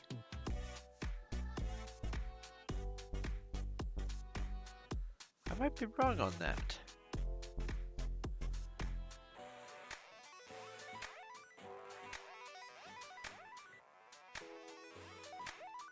Okay, for sure. This is within 8 chunks of the water. There's some bloops, some fish, a dolphin. Things are spawning and moving around. Still in the mid-30s. Okay. Wanted to check that out before I got too far ahead. Okay, so now we're on the new in town. And I have run into a realization. While I was looking forward to starting the new in town immediately, day one, for the challenge, and just use a new in town to build my initial city inside, the problem is just building some of the slopes. I need stone. And not just any stone. It needs to be, stone, not cobblestone. So I have to have either silk touch or I have to, in some other means, get stone. That's going to require the stone stage. That's just to build the sloped ramp units. The stair units take even more kinds of stone. In fact, the only thing that you can craft city block wise that doesn't require at least some advancement through the Refugee to Regent challenge is the empty plot, I believe it's called. And with the empty plot, it's 8 dirt surrounded by 8 seeds. And that's easy enough to do, but if you are working on any sort of a slope, it's going to look absolute garbage if you can't make slopes. Now, there is a way to get stone, and that requires the mine, which requires an iron pick and an iron shovel. Now, that right there, already that limitation puts me stone or iron stage at bare minimum to get started using Town. But then I was thinking about it while I was doing some more play testing, like last week or whatever, and I realized I'm going to be having to deal with wither skeletons on day one, and I don't get tools until I'm at least in the wood stage, and that's probably not going to happen on day one. So I cannot use Town immediately off the bat. I'm gonna have to set a stage for it. So I have decided that the iron stage is where Town is going to start. I will have established enough of a resource supply to be able to get started. I will have stored away, hopefully enough smooth stone to begin some of the buildings. And the way I figure it is, when it comes to expanding to make that outlier that I need for the iron stage, because during the iron stage you need to start an outlier, just like almost every stage after the stone stage. My iron stage outlier can just be the Town. And I can use that as a an expansion that way. So as long as the things that I'm building during that stage don't require elements that are beyond the iron stage for building the structures and whatnot, I could just go ahead and do most of the Town initial builds during that stage and just have a massive iron what's the stage called? It's Iron Village. I could have the Iron Village stage just be supremely convoluted. I have to work more on the initial capital city. I have to be working on several of the outliers. I have to start accumulating resources toward the next stage and doing my mining and all that kind of stuff. So it's not too many extra steps to use the Town to start that outlier. And here's my other reasoning for it. I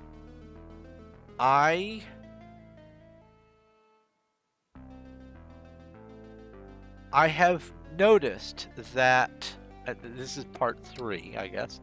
I've noticed that the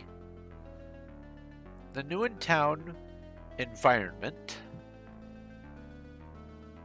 is, as soon as you start growing and building the town,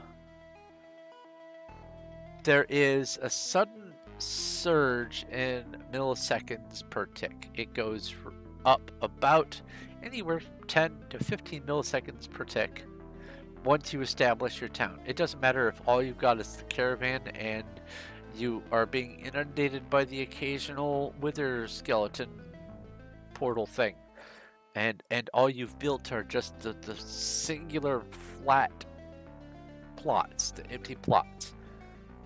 Your ticks per second drop, not significantly, just a little bit, but I think that as long as I keep that away from my actual original, my foundational capital town, that it won't be as much of an issue, and I can just travel back and forth.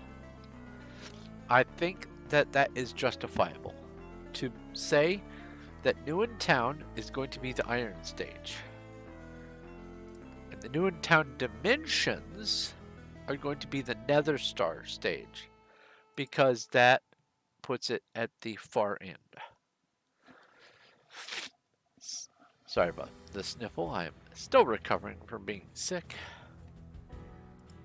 Alright, the upgradable wolves are next. I'm sorry, I spent a lot of time on the New in Town, and that's because I really wanted to think it through because I hadn't actually decided during the stream yet.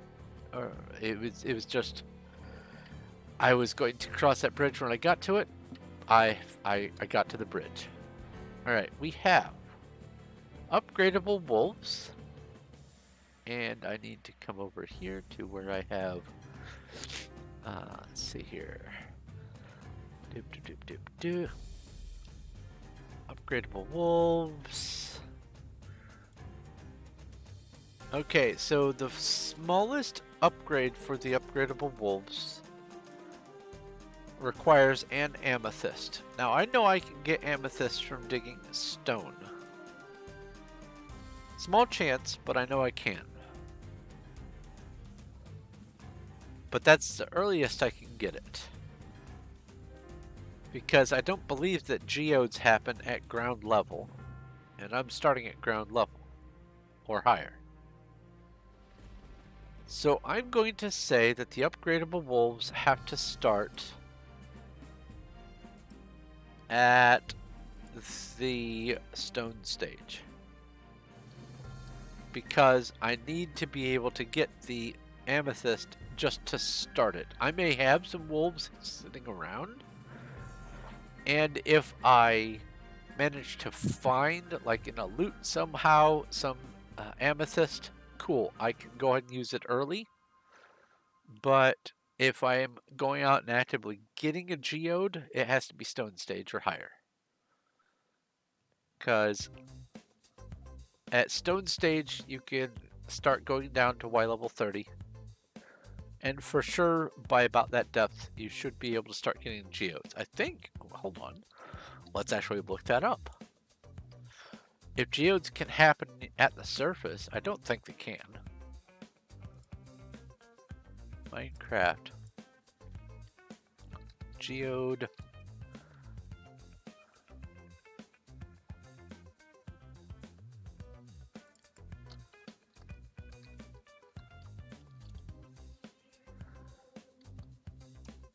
Geode spawn spot.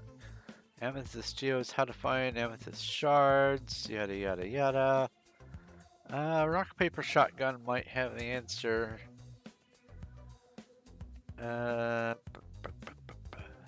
Says what version? What is? Okay, that doesn't tell me the depth at all. Okay. Where do Minecraft geodes spawn? Underground, though occasionally they may be visible from the surface. Well, you can break them by hand.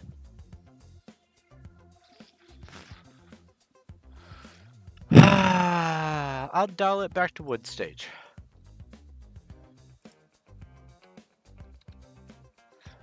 If I can find an amethyst in the wood stage, an amethyst geode, then I will justify being able to harvest it. Wanted, this happens, you know, whenever. Wolf gifts, all you have to do is tame wolves. That's whenever you can get tamed wolves. Mine carts, that's iron stage. All the items challenged, that's just going to be default. Blazing Caves advancements, default. Journey. That's the signs. Iron stage. Keep some inventory, that's default. B tooltips. Need silk, but need axe.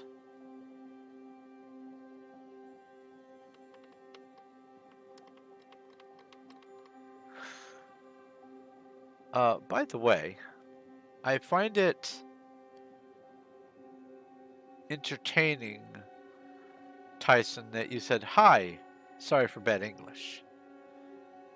I can assure you that saying hi, there was no bad English at all. Let's see here. Bee tool tips. You need silk to get the bee nest, but if you can find silk, then you can apply it as early as the iron stage. There is also a very slight chance of finding an already enchanted silk axe. I'm going to call this default. If you can manage to get silk, then you can make use of this. Alright, mine cards. Default. Can get it from mobs, start collecting early. Mr. Chibi, that's default as well. Norse Adventure, here we go. This is one of the things that I need the advancement tabs for, because here is the Norse Adventure achievements page,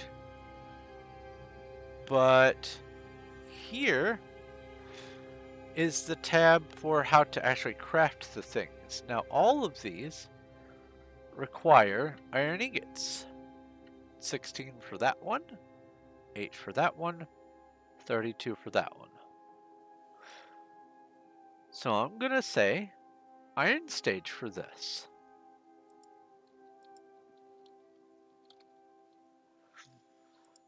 Better compass. Compass is a redstone object. It doesn't... I would call this default.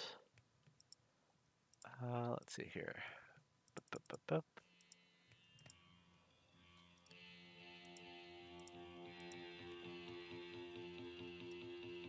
Wait a minute.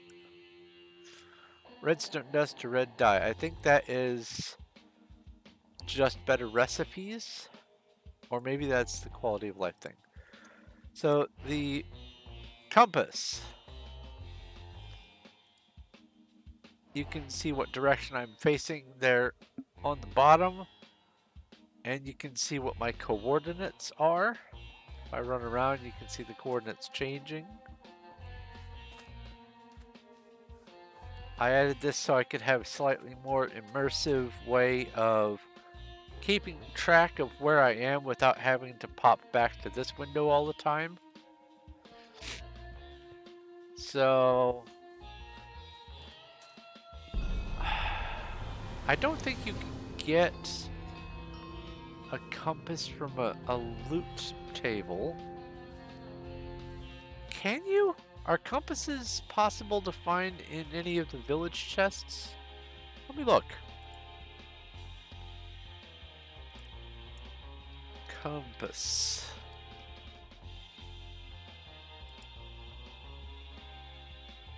Obtaining, crafting, chest loot. Chest loot. Ancient city, shipwreck, stronghold, village.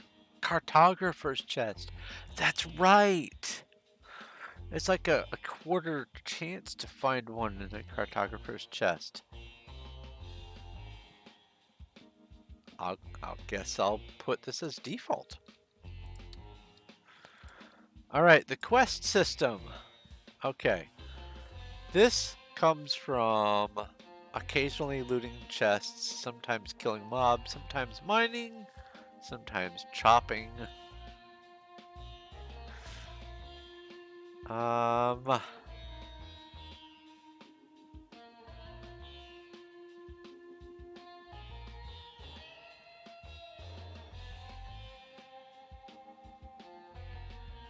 Or no, is that quest or is that side quest?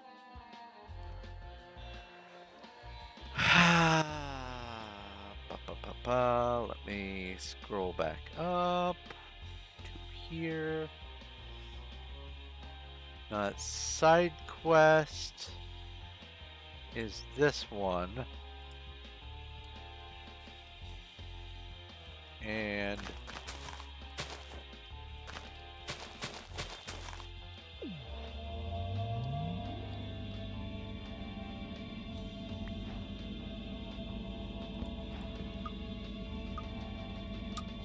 then I go function side. What was the one for the trigger?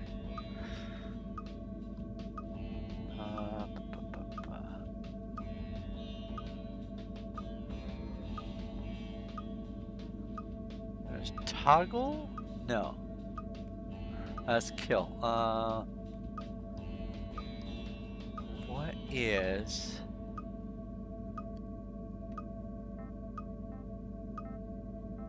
We found it purely by accident. Which one was it to get rid of the beeps?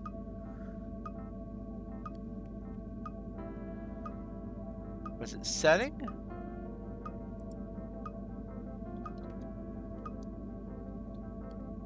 That was it.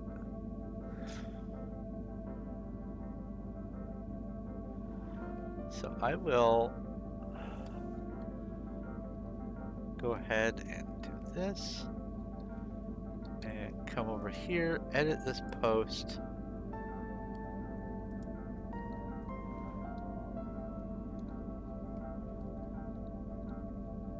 That to get rid of beeps.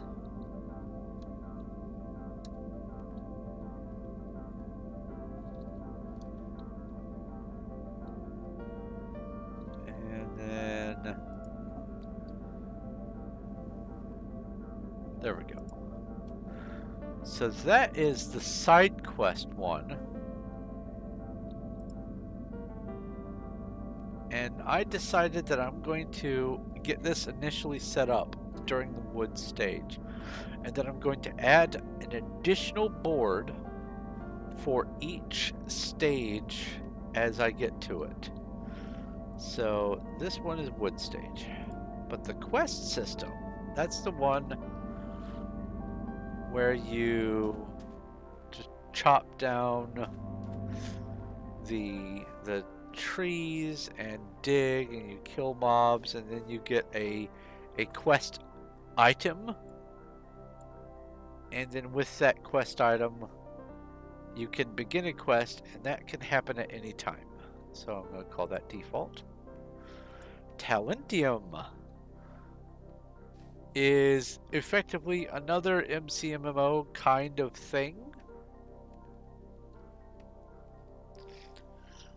This here, next level, will be in 2450 experience. That's Mr. Chibi's MMO. But there were some things popping up in the middle of the screen saying I unlocked Sneak and some other things. That's Talentium. So that happens just whenever. So I'm going to call that default. Timber. Need an axe. I'll call that just default. Now there's one that I don't remember seeing in this loadout. And sorry about the sniff. It was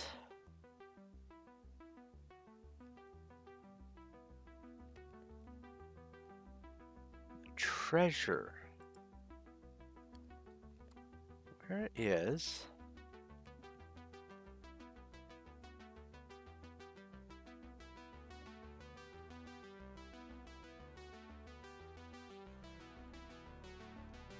Did I maybe get rid of the treasure? Because it was being a bit too invasive?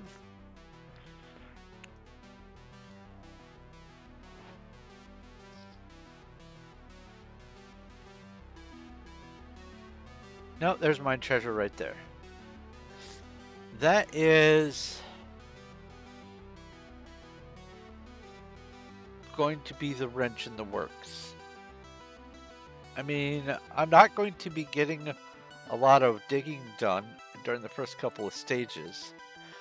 So I'm not going to be encountering it much, but once I do start encountering it in the stone stage, there's just going to be loot everywhere. And I'm going to have to figure out how to store it. Let me think about that. Until then, though, there is one thing that I wanted to test. So let's get a crafting table. Let's offload this stuff here.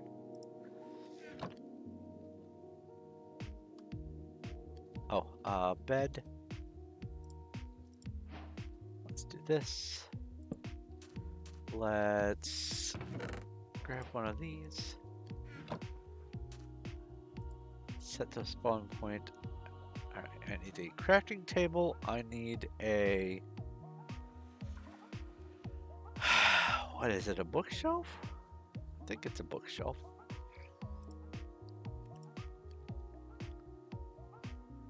I need a stone pickaxe. Yeah, there, that's talentium.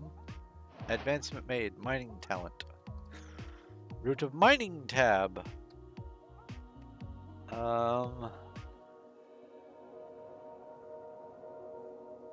Is it just a book and quill?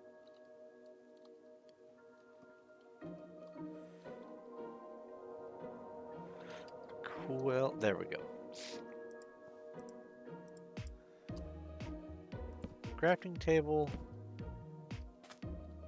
There's that, and I was right. So I need end crystals. 1, 2, 3, 4. I need an anchor. And I need, what was it? Shulker shell.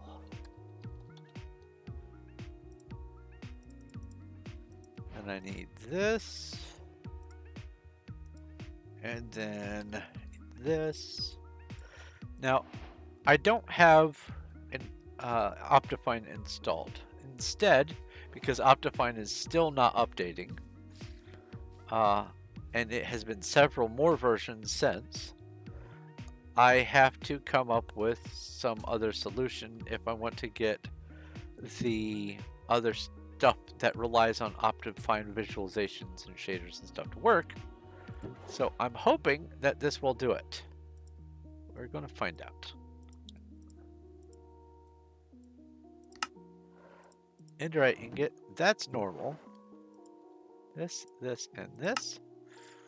It's just the regular enderite chest, and that means that this is just going to be just an elytra. Okay, well, that's fine. I'm okay with that.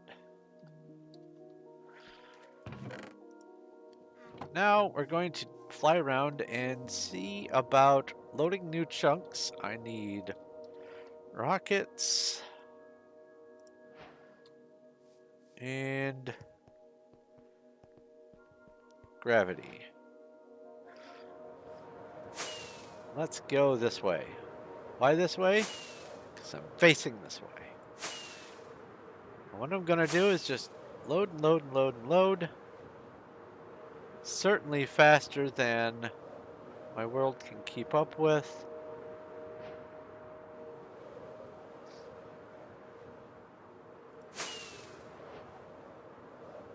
But I'm also doing this to stress test because it says that I should not run into that issue where the chunks immediately in front of me fail to load. And I have definitely spawned on an ocean world. Uh-oh. Uh-oh.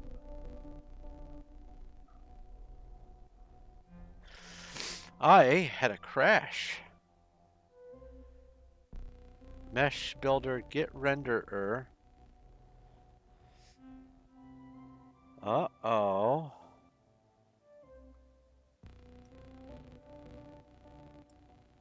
Whilst rendering entity in world.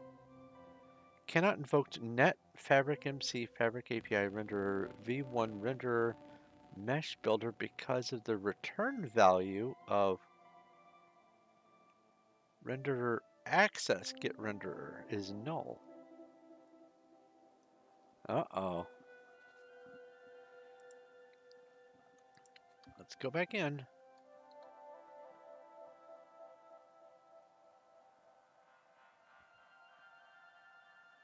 This is why I'm testing things. Oh, let me save this over here.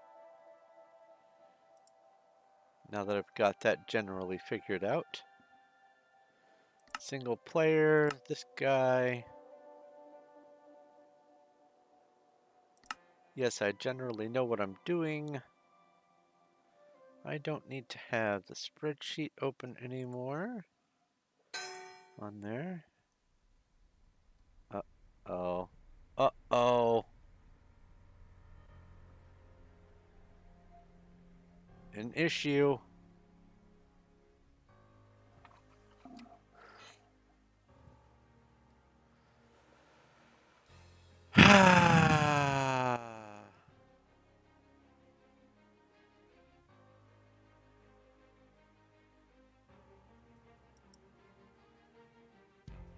Well, let me think about this.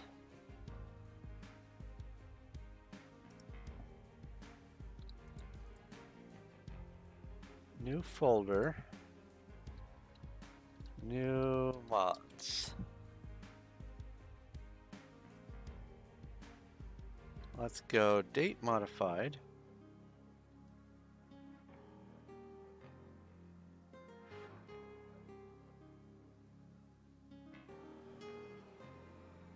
This is all here. Let's keep the sodium.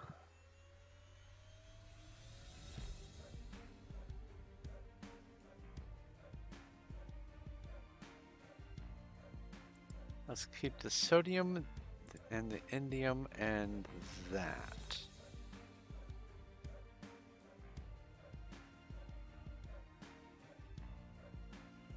Put these in here for now. And let's relaunch.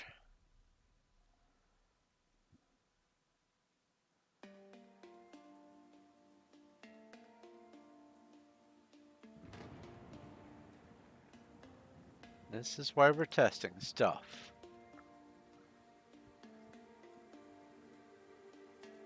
Single player. This. No crashes. No crashes.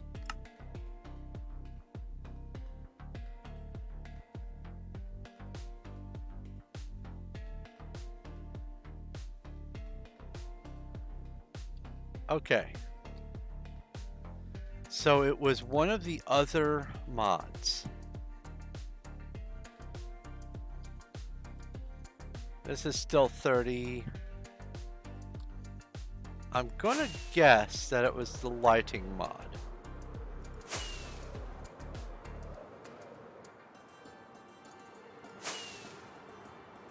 Anyway, as I was saying, this seems to be an ocean world.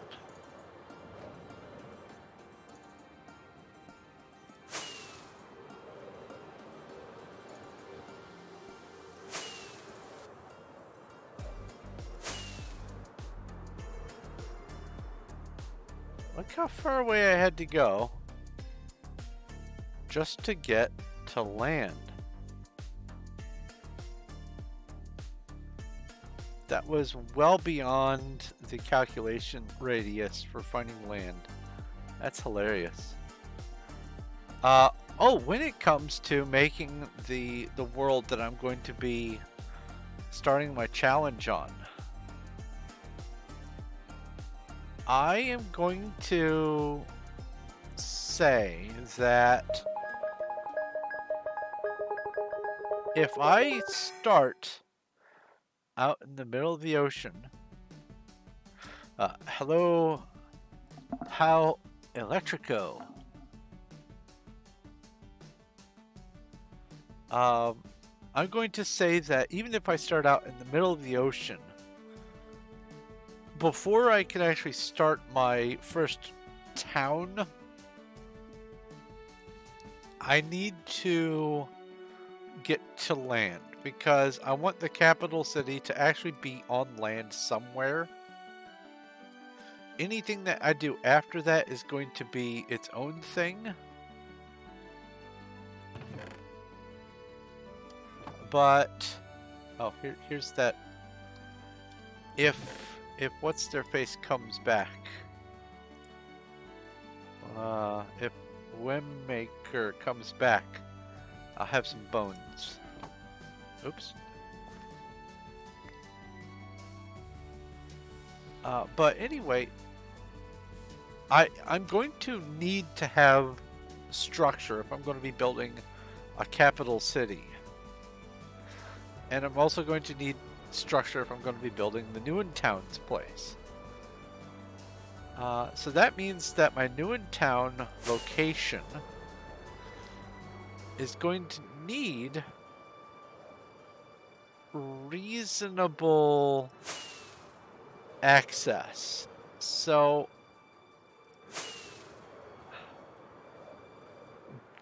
what I'm contemplating is before I actually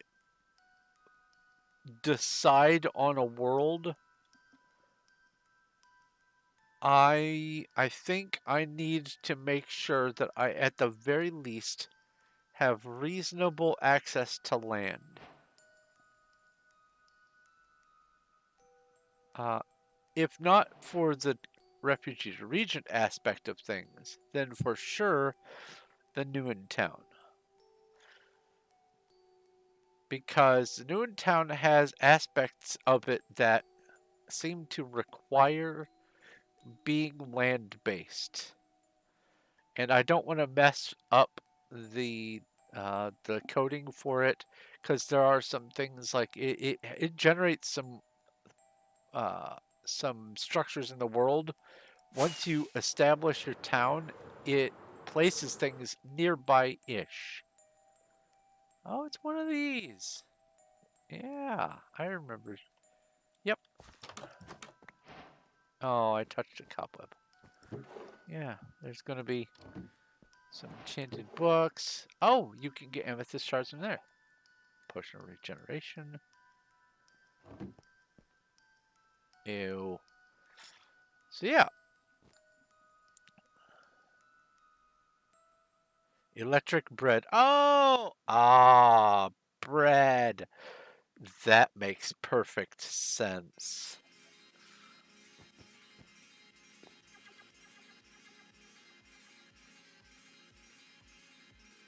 Anyway,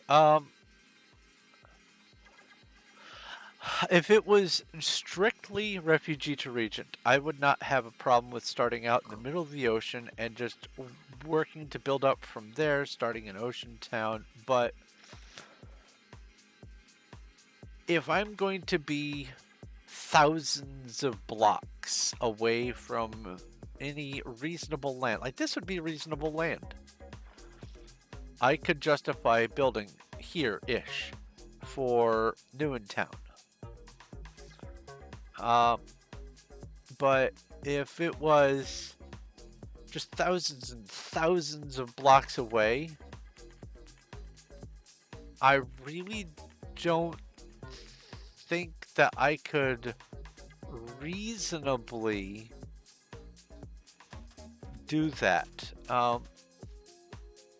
I know that you're not supposed to build your outliers right next to your initial town.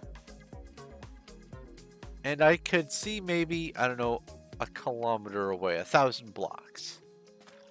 But like this, where it's 2,000 or 3,000 blocks away just to get to land, I don't think that I could justify that. So there's a slight chance when I start my world that I might have to just do the initial stream, get it set up, and then afterwards make a decision sort of off camera and go, okay, this is not going to work for the Newen Town aspect. I'm going to have to... why do I have a... Speed boost. Oh, I have been blessed by the beagle.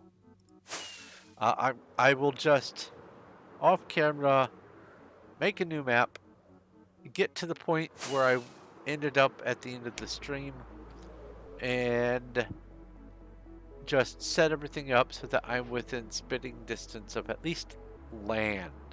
Maybe even stay on the same map and just explore around, and then move my spawn point to a new location.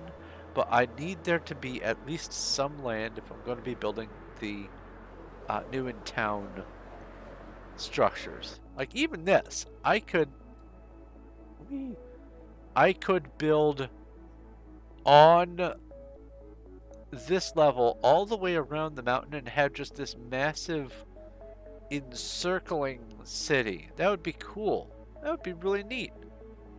But I need land if I'm going to do the new in town. It does not like it if it's out in the water. That's neat. Cove over there. Alright, so we know that one of the mods, probably the lighting mod, had an issue with rendering. I disabled about half a dozen of them, kept the most important core ones in, including the one where I can zoom in, because I didn't figure that that was having any effect on it. Let's see. Now that I've explored an awful lot, including jungle and mountainous region and new ocean, and it's nighttime, and I found a village with a lot of AIs, let's take a look. There we go. That says 60, 70.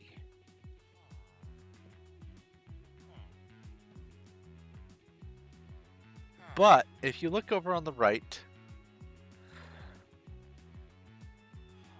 it says that I'm hovering anywhere between 40 and 70% of the memory usage. Let's bring up the pie chart and this guy. Red's dangerous.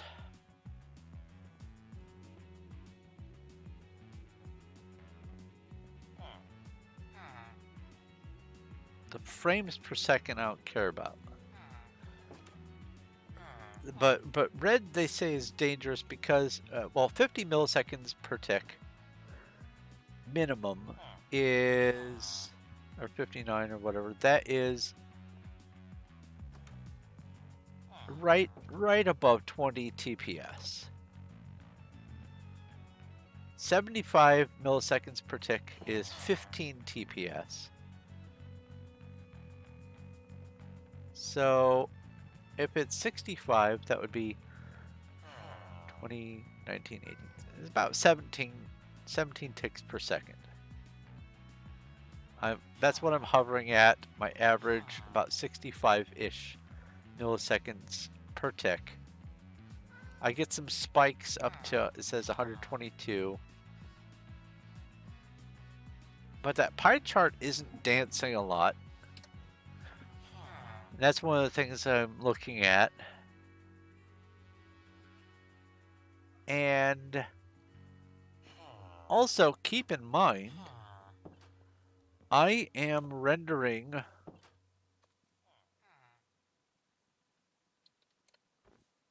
all the way over there. I am rendering 23 chunks.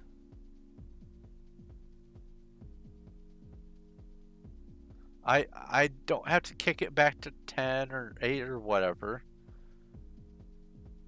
Simulation distance is set 12. I could even kick that back down to 10.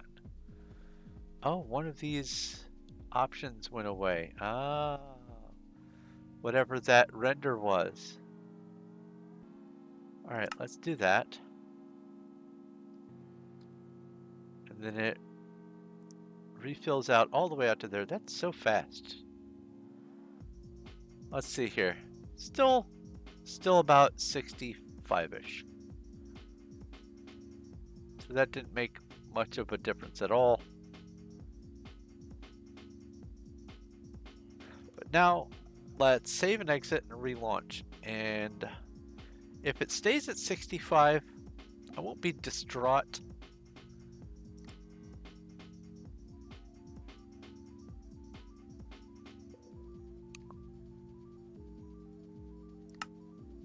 But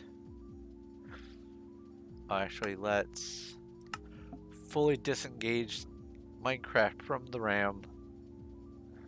Where's my task manager?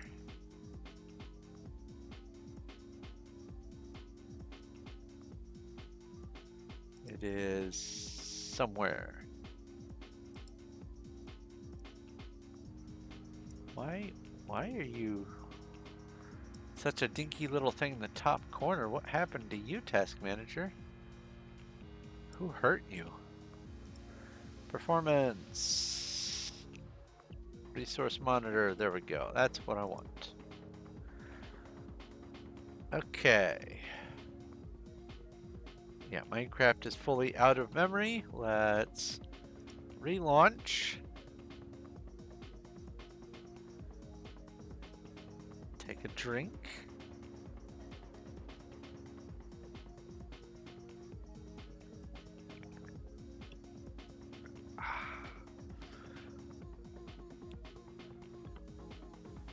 Very fruity. All right. What other mods did I disable? Immediately fast. I wonder if that might have been it. Ferrite core, maybe. It might be the entity culling. But I'm gonna guess it was lighting related, because it was render related. So it's probably Starlight that did it. I'm gonna fiddle around with these, not tonight.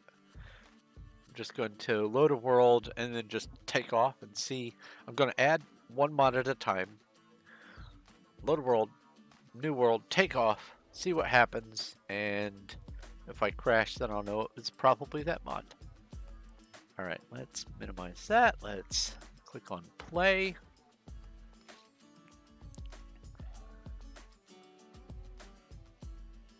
And yes, that spreadsheet earlier, Cuddles, I forgot to respond to that. That spreadsheet was on purpose so you guys could see what I was going through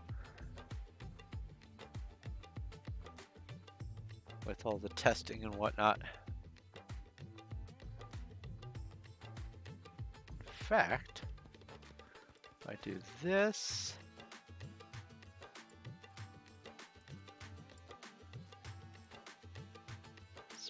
stretch this over to here, select all these, go data, sort, do not include the column, sort by column A.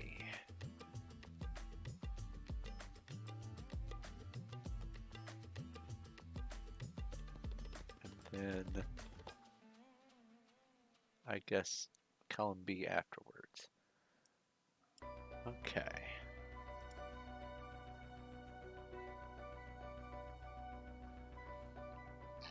Excuse me. Drank too fast. And there are a few that unlock in basically each level. That's actually kind of what I was hoping to see. Alright, single player, let's go into this. Let's see if it just starts up at 65 milliseconds per tick. If it does, like I said, I won't be heartbroken because there's a whole lot of other features that are functioning very nicely. Let everything load first.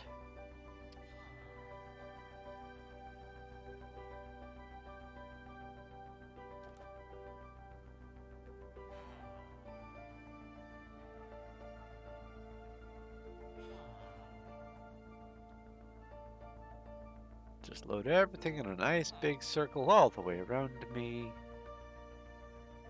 Come back out to the water here and let's look at this. Ha! Aha! F3 2.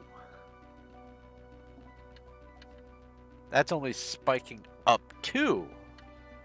20 ticks per second, which is perfect. As long as everything stays inside that box, it is as smooth as you can expect it to be. That means that all that empty space above that yellow and the top of the box is just idle time. It means that it has an opportunity for the game to just sit and rest. I am using, if you look in the top right, over here, it says Java memory allocation rate, allocated, and off heap. The allocated, I'm using 71% of the memory to do stuff. Oh, there was a spike there. I've allocated 10 gigs. Now it's cycling through and then emptying the trash and cycling through and emptying trash over and over again for this. But even if this gets up to high 90s, this allocated line right there,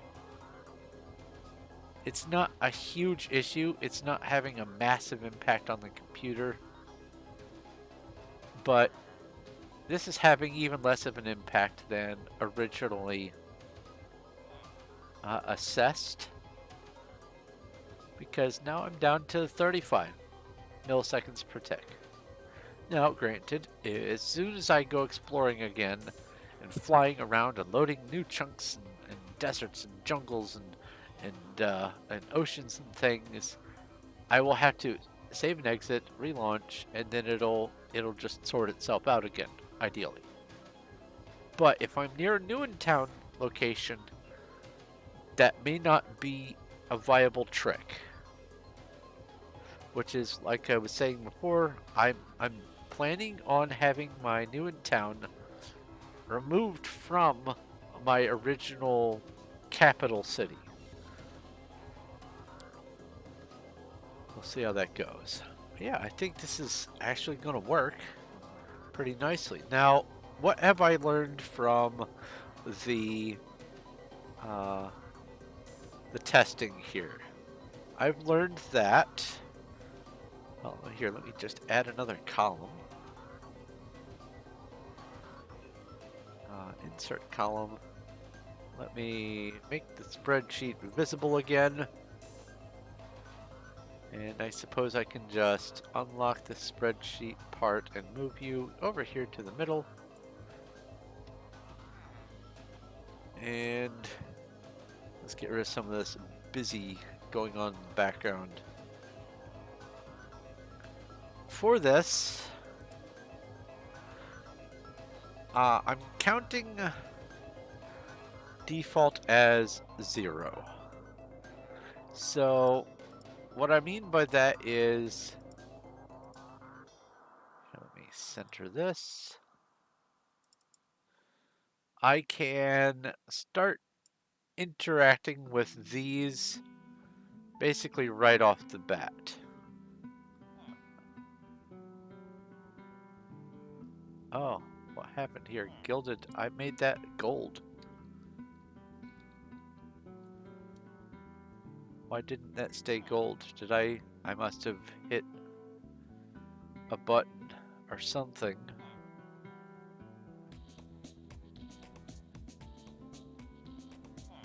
That doesn't look like I have anything else that messed up. Okay. So we are going to go with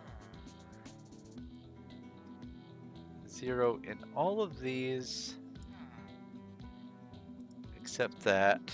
Oh, okay. Paste and then delete them. Sweet. Then I come over here.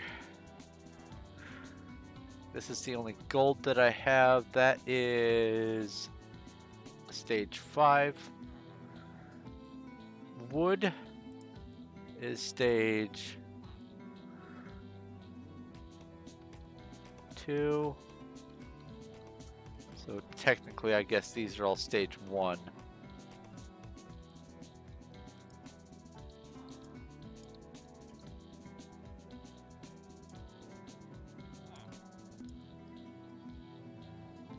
Stone is stage 3. Redstone is stage 6. Nether Star is stage 11. Lapis is 7. Iron is stage 4.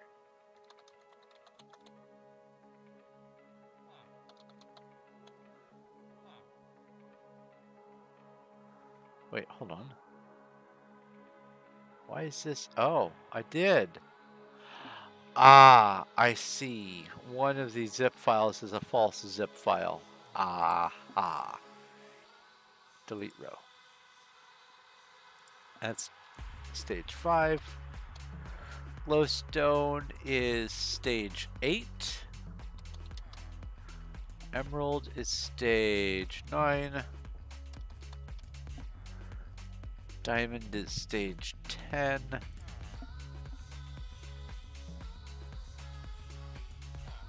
And I believe that's everything here? Yes. So now I will select all of this and I will come up to data, sort, ascending A, followed by, I guess, C. Okay. There we go. So all of these here are going to be just available right off the bat. I don't have to worry about them. I don't have to think about these 34. I can use the functionality of them.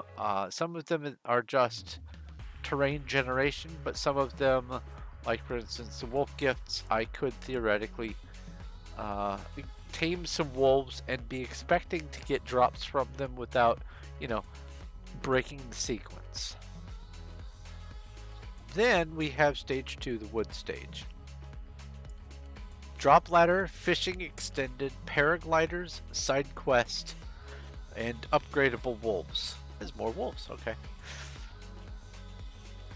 Stuff that I can immediately start diving into as far as utilizing things from the wood stage, and these can merge into it without me having to worry about breaking the vibe of the challenge.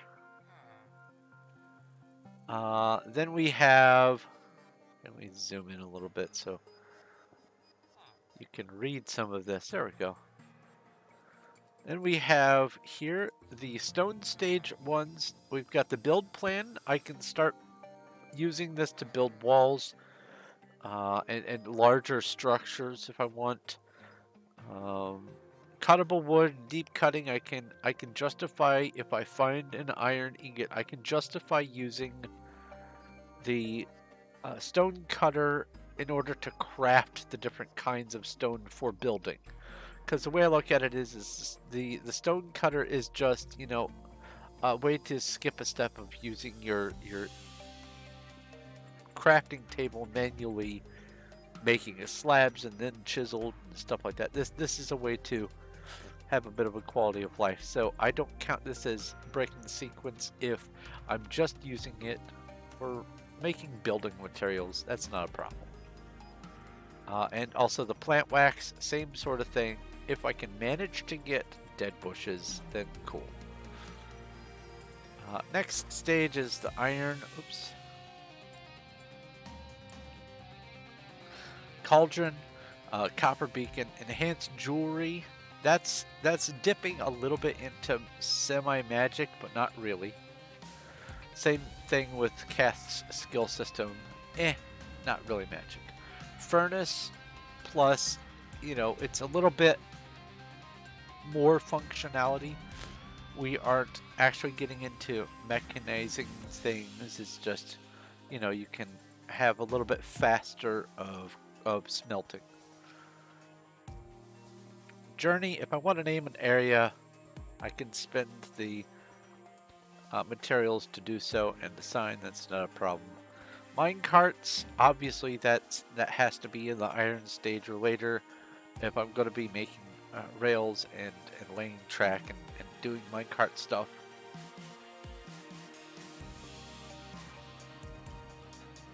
Town, the base. I am happy with where I put this. It's in the iron stage. It's given me enough time to solidify my initial city. It's given me enough time to inspect around and find a place to build the new town start, because it does need to be relatively flat in order to be at least enjoyable. Not perfect, but relatively. And then the Norse adventure, more adventuring, more exploration, needs iron though. And I'm happy with waiting until then to get into that. Then there's the Gilded. At this point, I will have been able to go all the way down to the Skulk area, and that will start the adventuring. Then we have Redstone stage, where I can start using and making redstone contraptions and basic mechanization.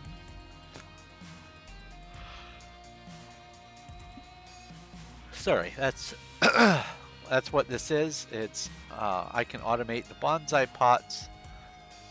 Gravel processor is a machine of sorts. Hot air balloon and lift mechanics. That's mobility, but it's mechanized. During the redstone stage is when I want to maybe make a flying steampunk city to get that started. Anyway, then we have the Lapis stage, which is where magic really does start to come into play. Normal enchanting, both of these enchanting things, the Book of Experience, restoring my experience, magic. I had 2 data packs that added extensive magic systems, but both of them absolutely break with the rest of these data packs, and I don't want to sacrifice too many of the rest of these just to add a little bit of magic. There's already a bunch of stuff going on anyway. I'm fine with what I've got.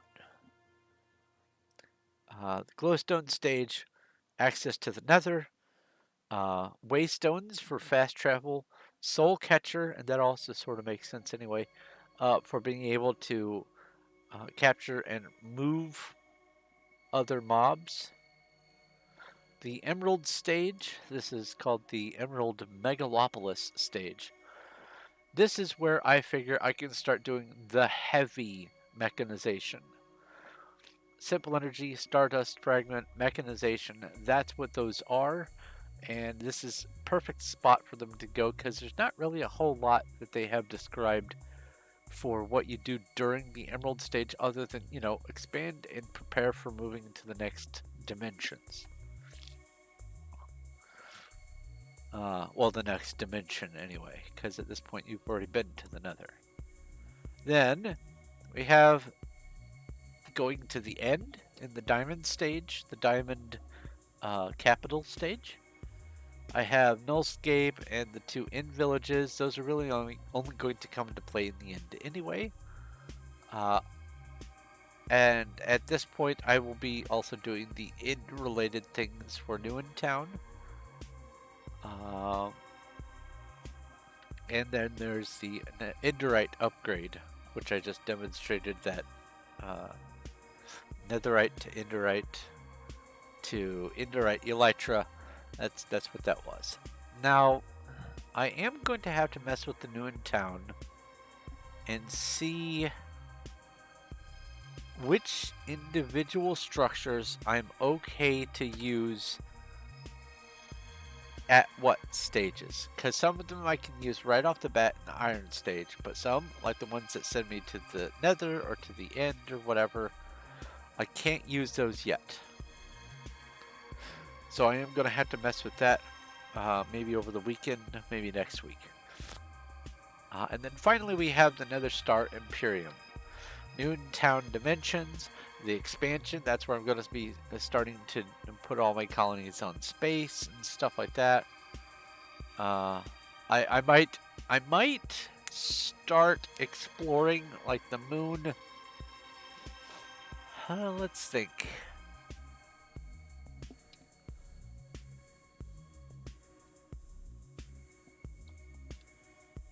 Um,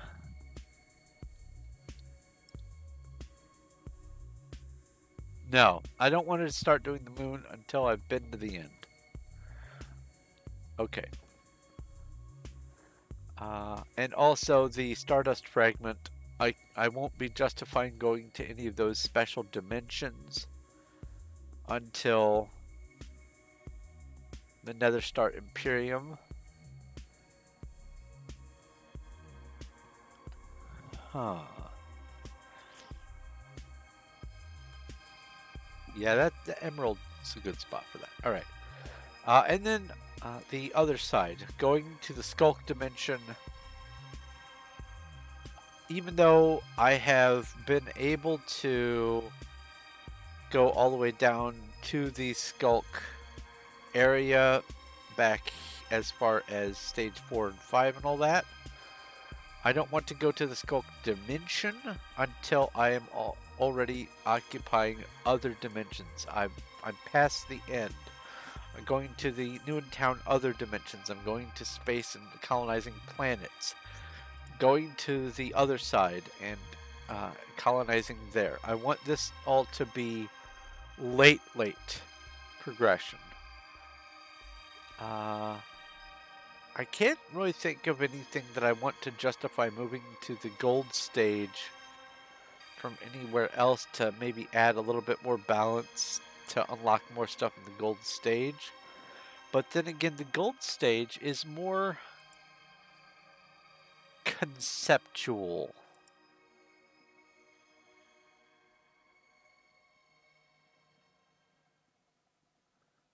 Expanding like guilds and things. Oh, that's even more perfect.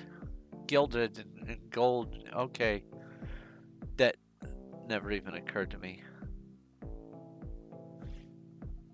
Okay. Guilds and schools and yeah, that's perfect. One thing that I am going to be struggling with when it comes to this challenge is I need to come up with the criminal element.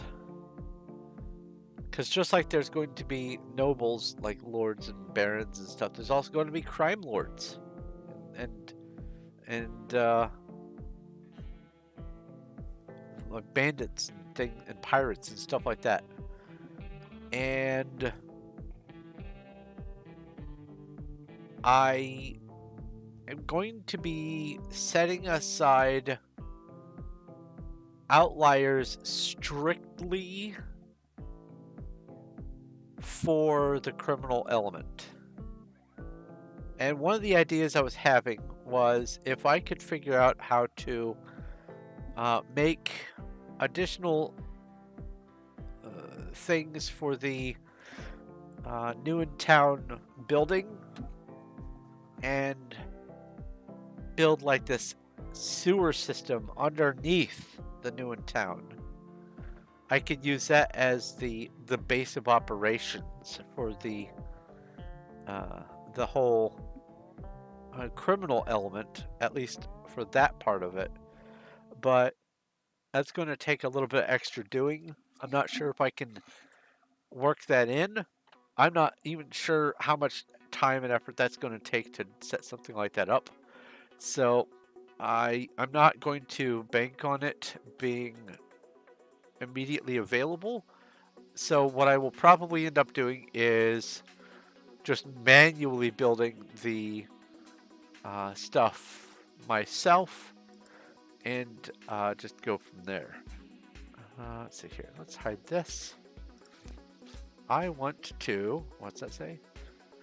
Night is coming. Yes, I know. Let's go ahead and function quality of life. Oh, wait.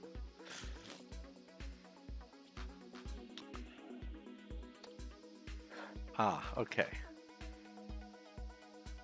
this one here. Are you gonna put me on land? You put me on land. Look at you. New zone. Big flat area. So this is something that I was thinking about utilizing if I can't readily find a place for the new in town. I might use this command to randomly select a position. In this case, I am 5,300 by 3,600. Oh, look at that. It's averaging about 50 milliseconds per tick. That's 20 ticks per second. Still nice. And it's still rendering things anyway. But use the command that I just did from the Owl's Ultimate Quality of Life thing, which is one of the reasons why I added it. The ability to teleport to a random location without it being like a million blocks away from spawn. And then I would just set the newly discovered location as the spawn point and then just proceed from there. What is this thing? Oh my. Zombies.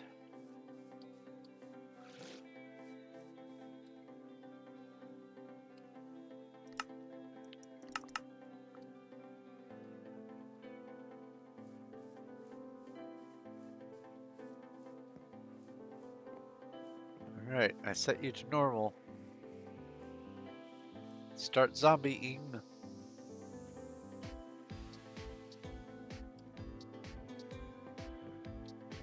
No?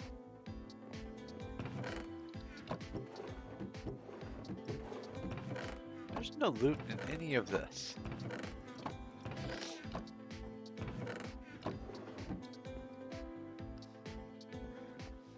Why are you not?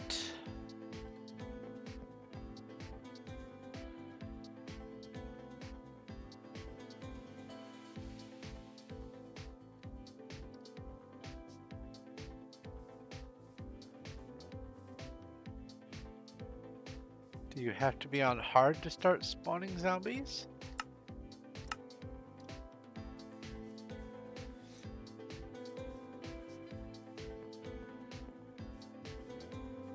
Or has the world generated enough bad guys already? Oh, there are bad guys just all over. Maybe that's what it is. But I thought spawner rules were different. Maybe I have to get away and then get close again? Because that's plenty dark. I don't know what's going on. Alright, let's run the command again.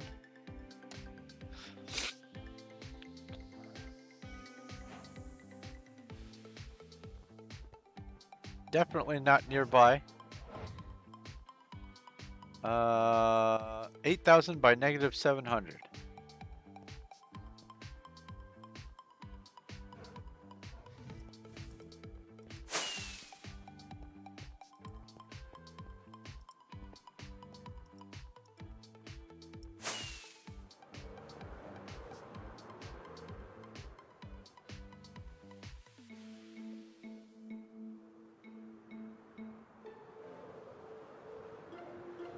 And again, I'm rendering 23 chunks out.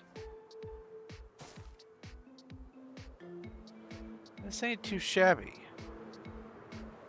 Obviously, I have to allow it to render that far out.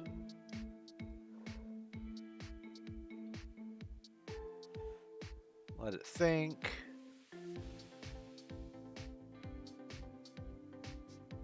Whoa, hello.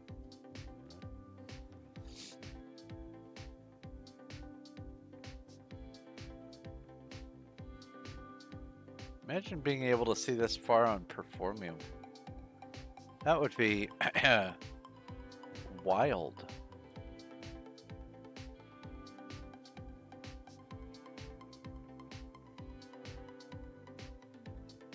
Yeah, it is still rendering.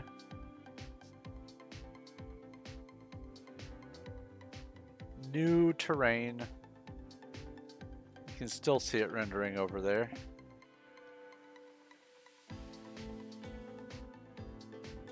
Yeah. Even the stars are saying, hey, what's going on?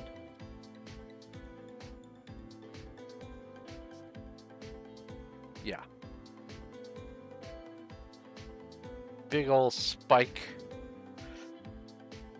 86 milliseconds per tick.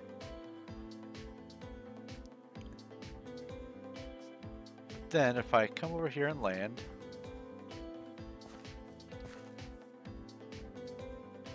and I save and quit,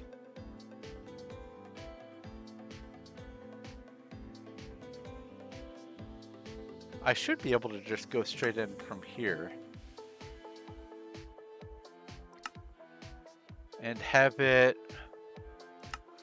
drastically reduce the tick lag.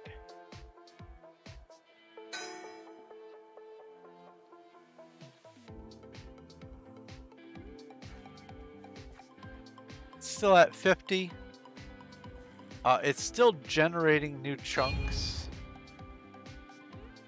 50, 60, something like that. But that's right at what I'd want it to be anyway. I'm definitely not going to be adding the bracken pack, because that would tank everything just too drastically. I would love to include the bracken pack, but I just don't think it's viable at all with this, sadly.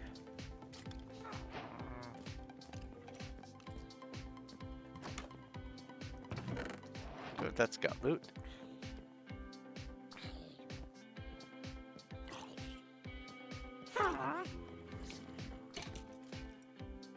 Uh-oh. Oh, good. That's a map.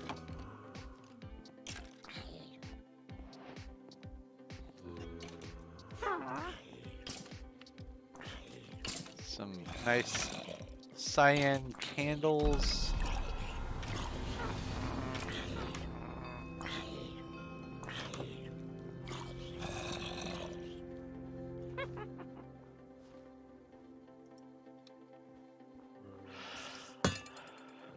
Cute little witch village. Love it.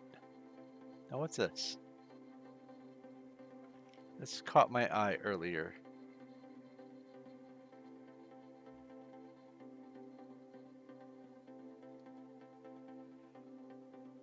Don't know what what Datapack adds this.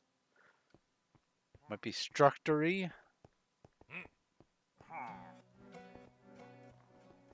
It's definitely illager related. Oh, look at that.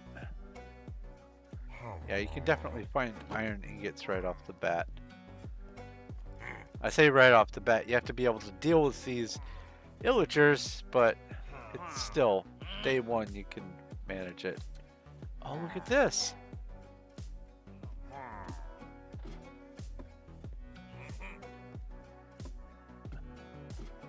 There's parkour.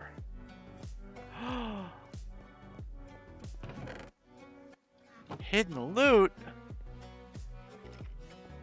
Be still my beating heart. Aya!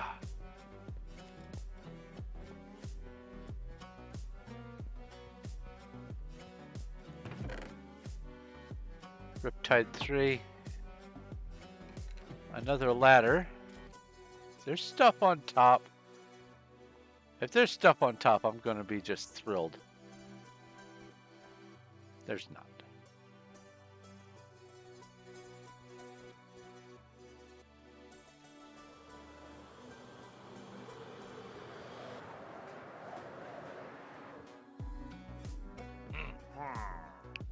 Illager ship. I love using this as the steering wheel.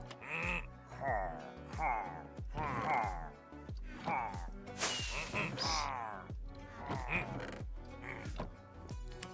Whole bunches of stuff. Spyglass, outpost map, clock and a compass, empty map. Yeah.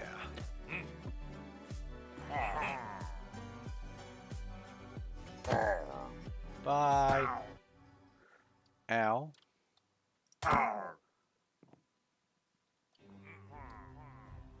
Alright. And that would put me, yeah, about 80, 90, something like that. Revealed new stuff. Messing with illagers. But then, if I come over here, and I save and exit,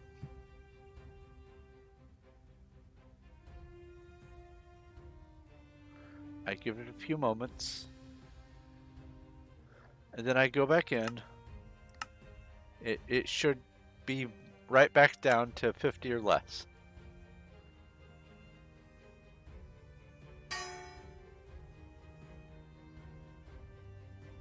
Go ahead and render everything. Ta-da! And okay.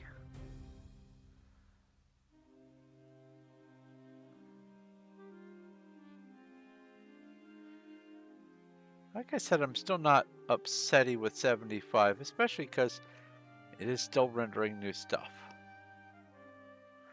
And I'm out by the water. Let's go somewhere else. Let's function OU.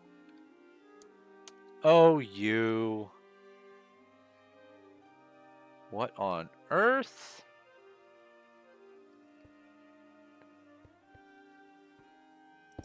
I am in a mountain. Y level 16.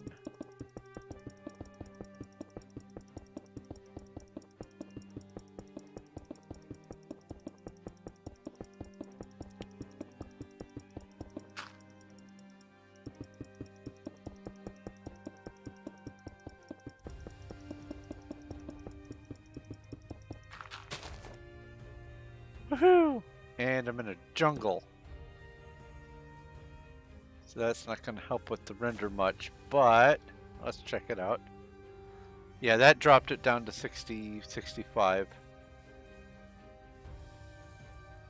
Let's do that one more time.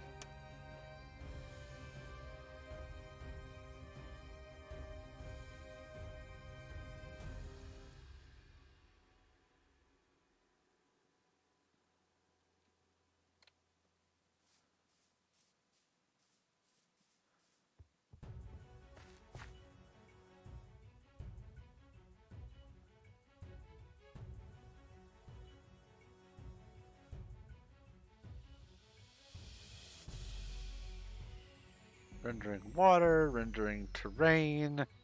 I'm sure there's rendering lava happening somewhere. And also, do remember, 23 chunks is where it's trying to get to. I could easily dial that back.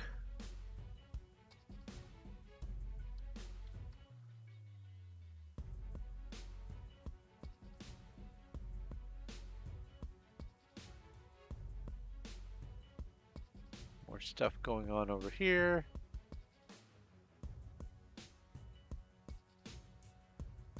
I don't know anything about over there yet. Let's see here. Yeah, that's still 70. That's not bad. For rendering, for still being in the process of rendering stuff, that's not bad. In fact, if I go options, video settings, and I just drop this down to say 10. Apply.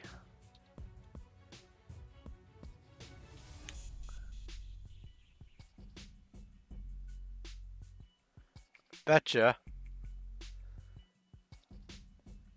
That's going to start dipping down. It's 68, 67, 66. Yeah, there we go.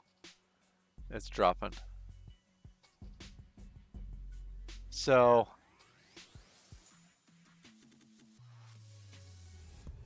oh, and the reason why I have it set at 23 is it auto-detected what my optimum settings were. It said 23 for this, and it said 12 for the simulation. I went ahead and dialed the simulation down to 10.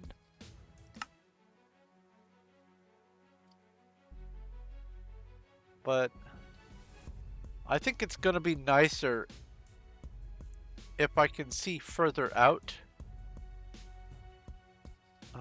It'll be a better effect for the, well, everything involved. And once I establish an area, I will be able to just go ahead and run around and pre-render everything and not have to worry about it loading stuff new from scratch. So I think that this is actually a good enough setting. And then later on, if it starts to feel like it's going to tank, if I'm building these massive things, convoluted stuff all the time, and it feels like it's going to start actually tanking the system, I can dial that render distance back a bit. There we go, fog distance.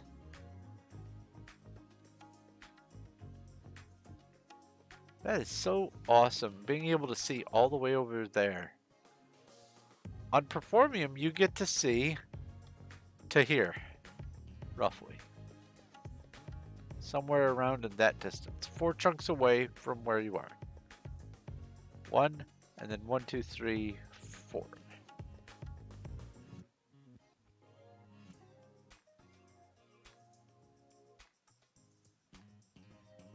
Okay, now I feel like things have generally rendered.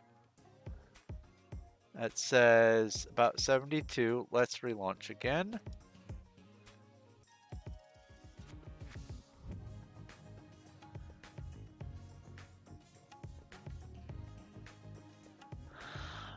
Should have left memory by this point. Let's go back in.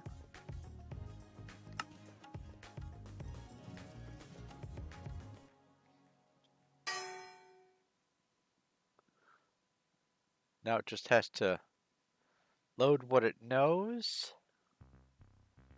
I'll spin around and let it do that. Let's see if this is below 70. There we go. It's 40. As long as it's not having to render new terrain, it's just there. It's just sitting. I think this is going to work. I really do. I feel like I have a little bit of leeway to maybe even try to add a few other things that I took out, but I'm not going to push the buck just yet because I did take them out since they were causing some issues as a result of the new in town. And really, the new in town is very important to me. When you start the new, when you build any of the plots in new in town, by default, a lot of the terrain is path block.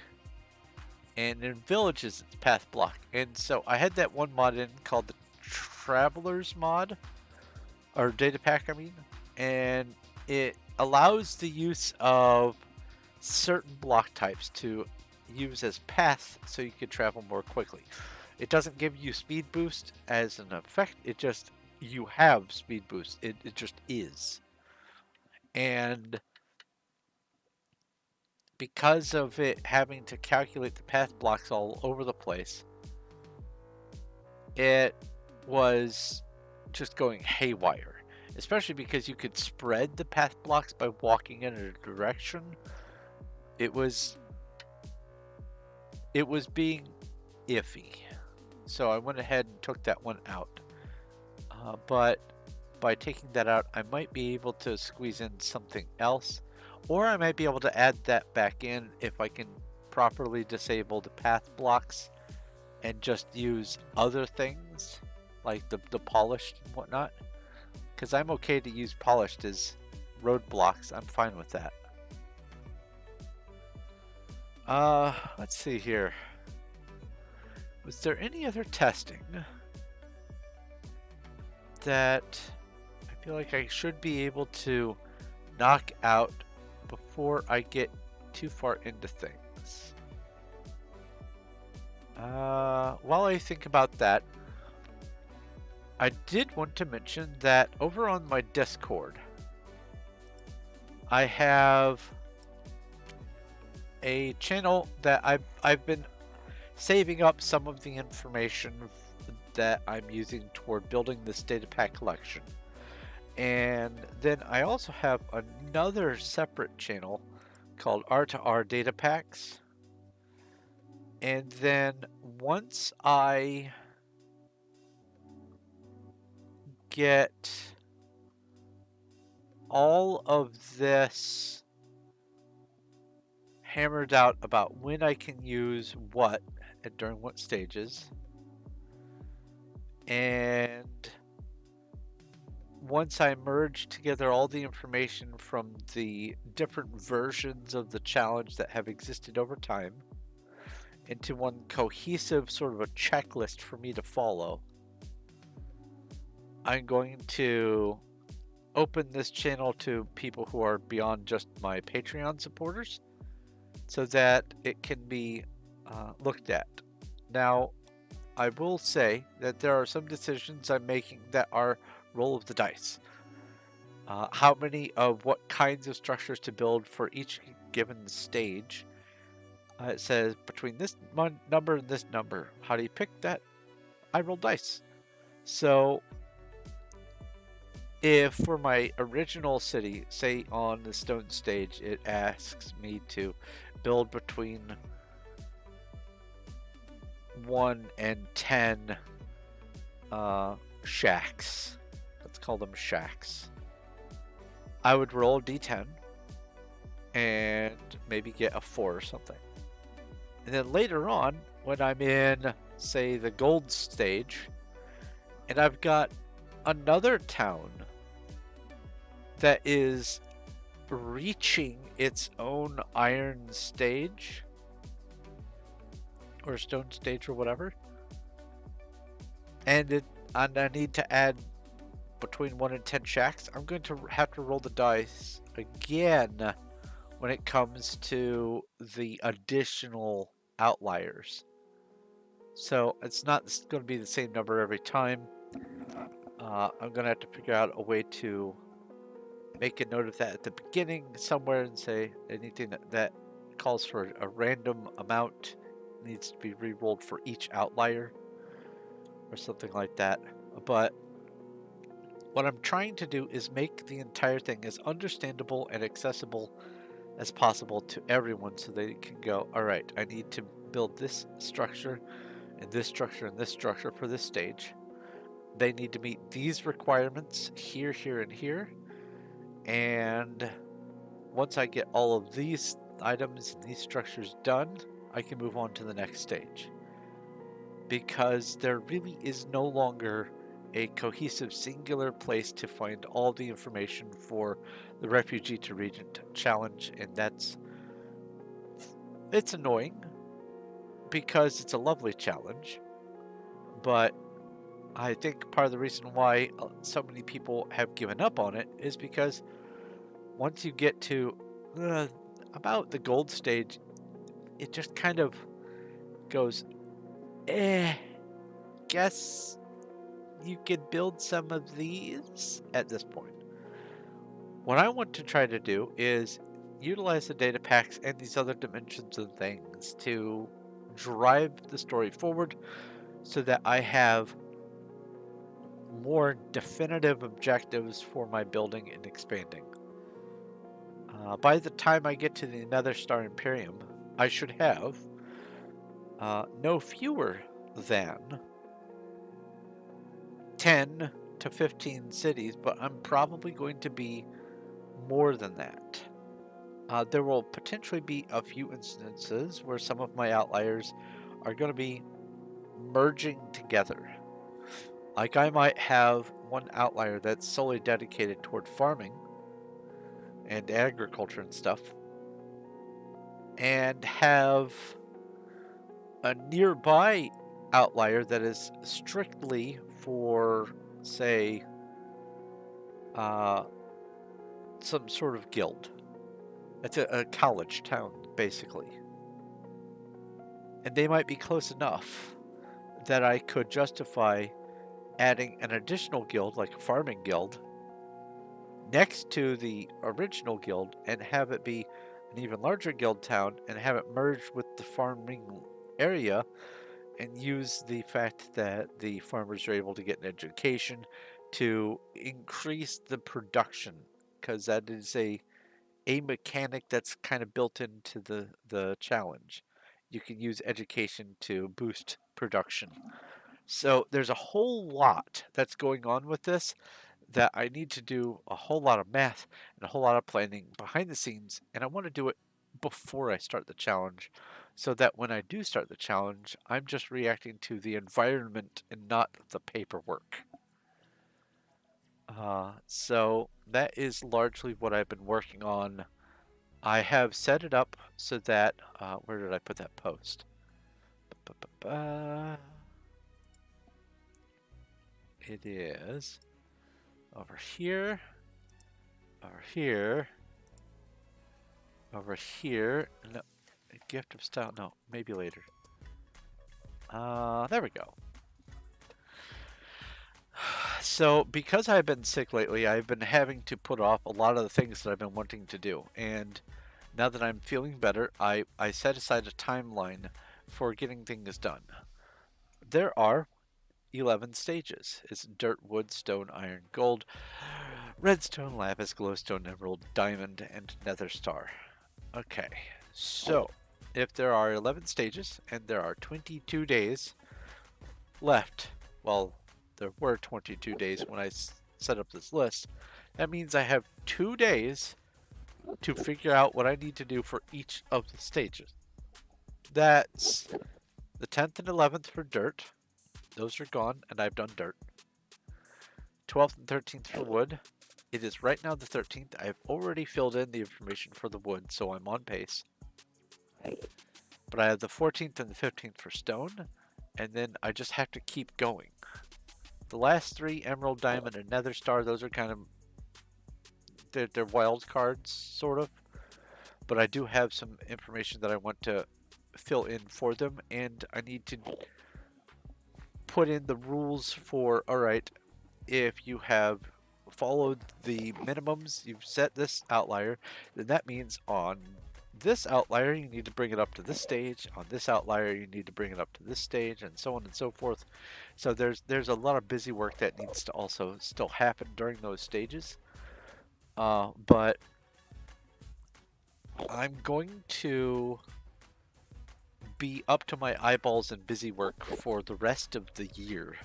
Not only for the Refugee to Regent setup, but also for setting up the stuff for the Skyrim series. Because I want to start Skyrim and the Refugee to Regent at or by the first of the new year. So that I can have these already pre-planned large projects. I already know generally what I'm doing. Don't have to think too hard about them. I can just dive into them, and then I can use the rest of my time to do my other stuff. And that's what I'm hoping to accomplish. A whole bunch of work now so that I can, not worry about it later. So there's probably going to be one more day of me stream testing for the data packs before the end of the year, but I don't really think I need to. I have identified the mod that I need in order to see the tabs, which I guess let's go ahead and count these. Oh, well, let me finish what I'm saying first. I have added some mods that help boost performance drastically, and I have largely balanced out the data packs to the point where I am confident that I am where I need to be, and I have a little bit of wiggle room, at least in the short term. Well, let's count these. We have Oh, first off, it's monsters is the one that's on the far right. So 1, 2, 3, 4, 5, 6, 7, 8, 9, 10, 11, 12, 13, 14, 15, 16, 17, 18, 19, 20, 21, 22, 23, 24, 25, 26, 27, 28, 29, 30, 31, 32, 33, 34, and I know I have not unlocked everything. That's 34 tabs.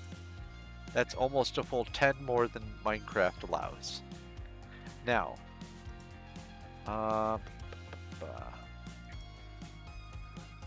we have, like, this could be merged with this.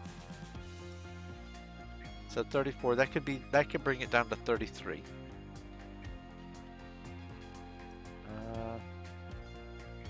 Haven't started this yet. This actually is a whole bunch on this one. That's utterly pointless. There's no information here. That could be brought down to 32.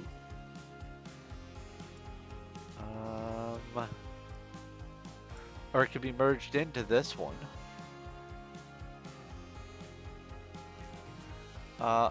This is nice information, but it could be shuffled into something else. So that could be 31. I don't know how much this expands. I won't speak to it just yet.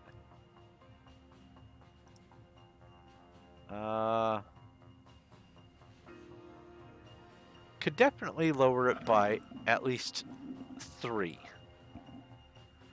But that still puts it well above the 26. So I absolutely needed to have something like this. I'm so glad I found the mod developer. I'm so glad that they were willing and able to help, and I'm very happy with the outcome. This is great.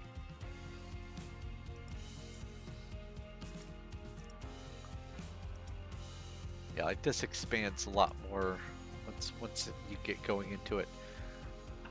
Yeah, I'm happy with this. So I'm going to go ahead and say that today's task is complete. I don't really have anything new that I need to start with this today. I can experiment a little bit with the different mods to figure out what was causing the render crash, but honestly, everything seems to be working right now as is. I can save that. Let's see here. Let's open this up. Come back to the Discord, go to my Minecraft channel, and click on this. Open that in a new tab. Please don't autoplay, please don't autoplay, please don't autoplay, thank goodness. Open this GitHub here. Alright. Which ones did I disable? Continuity. That one, oh, that one just makes the connected textures like Optifine. I don't really need that. I don't know if that had anything to do with the render. It might. So I wanted to pull that out. Entity culling. Makes the game not render entities that you can't see in order to improve FPS. That is a render issue, and that might have been the problem. Ferrite core reduces game's memory usage. That might actually be able to get re-included. Immediately fast. What's this? Makes the game's FPS higher. Again, I don't really need that, really. Let's see here. Iris. Adds support for shader packs. Oh, it was Iris that I was going to use to see if I could get the Indorite. You know what? I think I will re-include that and see if that will help. Let's see here. Lithium improves performance of features like mob AI, games physics, and more internal stuff without changing. So that's not render. Starlight, though, is render, and Starlight is improves Minecraft's lighting performance significantly, it says. Not necessary in... Okay. Don't need that. Oh, it says it's not even necessary in more recent versions of Sodium anyway. So I'll tell you what. Let's save and exit.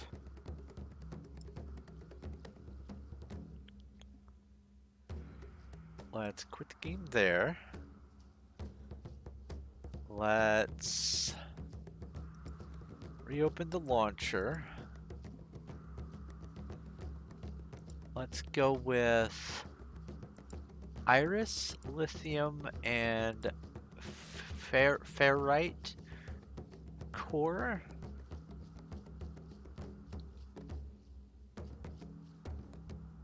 And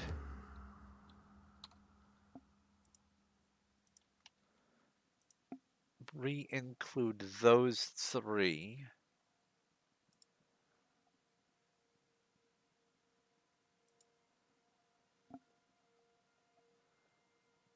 Relaunch the 1.20.2 fabric launcher.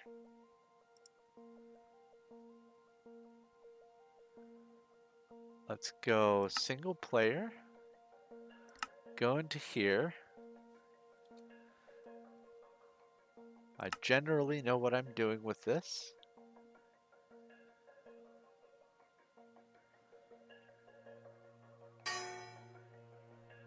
It's loading, there's no hang crash, and I can move. Awesome. Let's look at my...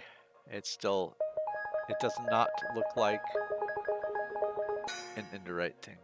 That's alright. You know what? That's fine. I'm okay with it not looking like a netherite chest plate, or a purple netherite chest plate, rather. I'm okay with that. Man, look at all that. So gorgeous. I love these terrain gen advancements that people have come up with.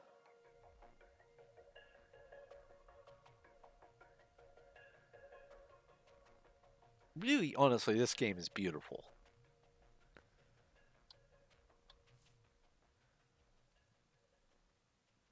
The simplicity adds a little charm to it, but when you look at it at scale,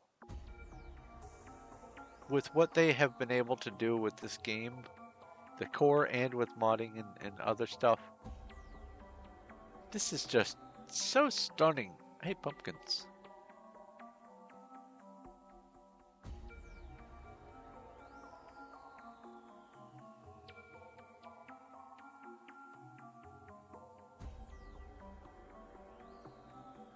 Well, oh, that's one thing I need to mention.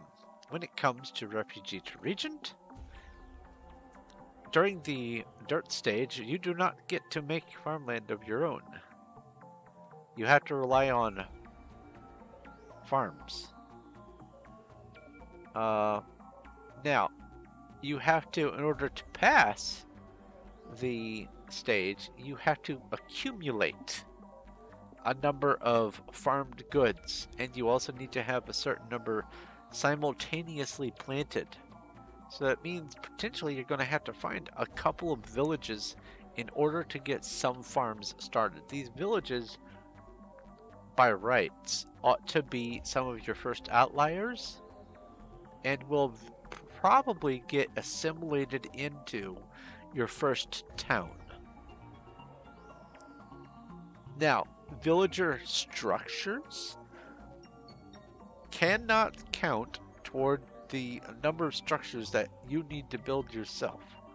These do not count. Even if you tear them down and rebuild them, it's silly. So you can use their farms, but you cannot count their houses.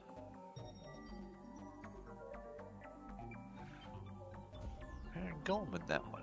Neat. Is that a pumpkin? Yeah, that's a pumpkin. One of my concerns is I want to adhere as much as possible to the criteria, but depending on just random chance, I may get a crummy seed and not be able to have anywhere nearby that can spawn a horse or a pumpkin or some of the things that it would like for you to have. So I'm going to stick to the spirit of the challenge, but I will try to find the things that are missing within reason. Problem with things like horses, though, is leading them home. Don't know what I'm gonna do about that. And some of the other mobs. We'll see.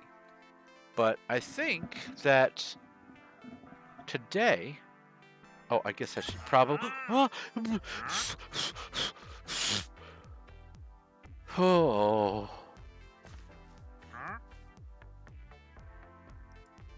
Hello, Holiday Spirit. You can also get these from the Holiday Spirit. Spooky Cat, Black Cat Spawn Egg, Witch Hat, Zombie Cap, Zombie Tunic, Pants and Boots, Halloween Spider Spawn Egg, and Pumpkin Scythe. Wow! Trick or treat indeed. Hello. I don't know if they have different stuff. Anyway, as I was saying, before they scared me into the bathroom, I think that as far as the rest of the testing is going to be concerned for this, I don't necessarily have to do it on camera. Oh, I was going to look at this. Look at that. 30 milliseconds per tick. That's good. That's real good. And as long as you stay in an area that is not rendering new terrain, like it's already pre-rendered, that's largely going to be the experience, about 30. Maybe 50 if I have a lot of machines going. Anyway, so I think that I can safely say that I have it pretty much hammered out and that this is working as intended, and I can probably just, when it comes time to start, just go with it. I'm probably going to mess around with adding or subtracting a little bit here and there, maybe a couple more mods, quality of life stuff, performance related things, that sort of stuff. Maybe a couple data packs. If it feels like I can add a little bit more adventure, I will. I'm not going to press my luck. I am going to try to add the Bracken pack. I'm going to try it and see how much it might tank things. But here is my concern.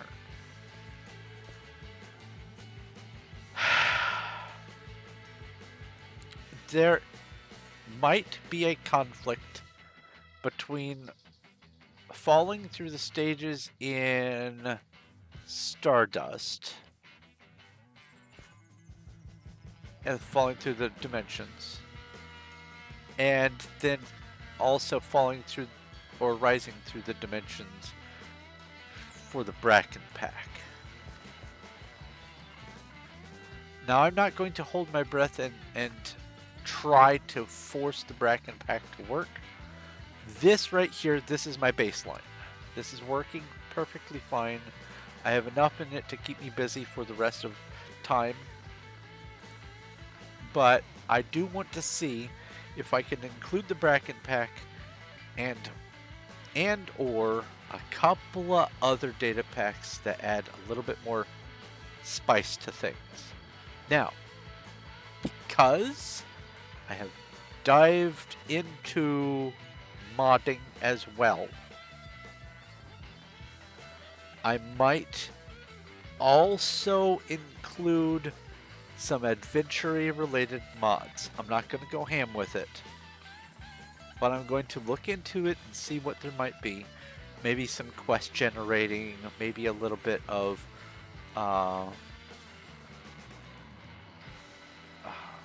transportation, something like that. I'm going to look and see what sort of voids might need filling and do what I can there. I don't want to lean heavy into the modding. The modding is mostly for the functionality of performance and so that I can get this. But if it feels like the mod belongs, like if I can find a mod to help keep track of my progression, that'd be great. But other than a little bit of looking for data packs, a little bit of modding, I think that I am at a good enough baseline to say that this is good to go. And I just had to work on the paperwork end of things and figure out what I need to build and when for each of the stages and what I'm allowed to use of the data packs during those stages. So at this point, it's just a little bit of busy work between now and when I start the series. And I am actually thrilled with how well all of these came together today. This is lovely. I'm most thrilled with those numbers right there. That's 31. That is fantastic. I'm very happy with that. And again, you can see in the top left, it says on the first line, Minecraft version. Second line, 60 frames per second. I don't need more than that. My GPU is absolutely most using about a quarter of it. Integrated server, 30 milliseconds per tick. Then that C line, at the very end, it says distance. That's the render distance. Number of chunks visible out of rendered. Distance is 23 chunks away. So that's 23 that way, 23 left, 23 right, 23 behind, up and down, 23. And then the fifth line, E, number of entities, but it also has the simulation distance, 10. It's simulating 10 away. So I'm rendering 23 chunks and I'm simulating 10 chunks. And it's 30 out of 50. It is staying firmly under 20 ticks per second. I love this. I'm so happy. So I think that this is a great success. I think this is a good point to go ahead and wrap things up. There's nothing more that I need to look into. I've been pondering it while I've been doing all of this yammering to see if there's anything that I've forgotten. I was scrolling through some of my notes and things. There's nothing. It seems like I am caught up with all the news and everything else. So I'm going to go ahead and wrap up. Thank you guys ever so very much for spending time chatting, helping me stay on track, keeping me company, and putting up with my jibber jabber while I figure all this stuff out. Again, this is going to be getting implemented very soon, and I am so happy to have been able to get this box checked off of my to-do list. This is great. If you have any questions, comments, or suggestions, leave them in the comment section, or you can message me over on Discord. In order to join my Discord, you just follow the link that I've got down below, and you pick a role. Then I also, next to the Discord, I also have links to my Streamlabs and Patreon. If you would like to maybe support my channel, help me be able to do more things like this in the future. Uh, Maybe get some humble bundles and test them periodically. Be able to have a cup of tea every month or something like that. You can do a single donation through Streamlabs and get a little bit of fanfare, some sort of little, let's see here. Where's my widget for that? Do a tip like that. $9. There, I could have some sort of meal or something. That would be fantastic. Or if you want to do something more ongoing. Ooh, I see phantoms. And they're not stuttering while flying. Do you see that? They're not stuttering. Oh, wow. I don't think I've ever seen phantoms not stutter before. Anyway, um, if you'd like to do something more ongoing, you can donate through Patreon. I have different levels: $1 a month, $2, 5, 10. People who donate at the $10 a month level get free signed copies of any books or anything else that I publish. I haven't managed to get anything by the end of this year because I've been so focused on getting this lined up. But the reason why I'm getting all this lined up so fastidiously is so that I can have the time to just dedicate to editing and writing with the next year. And I'm going to be even having a tracker on my Discord to keep me online for that. So next year, for sure, at least 2 books are going to be published, whether I like it or not. But that's basically it for this. If you like this video and you like what I'm doing here, please leave a like. I appreciate it, and it does help. And if you haven't already, do please go ahead and subscribe. We've just made the 2,000 subscriber mark, but I have no interest in stopping there, and I would love to see more people join the crew. So if you have not yet subscribed, please do so now, in fact. But that's basically it for today. Thank you once again ever so very much for spending time and watching. This has been Thorn of Night testing a bunch of data packs and some new mods toward the Refugee to Regent series that I will be starting at or on the beginning of the new year. Ah, I can zoom in. Ah, that's quality of life. And I will talk to you later.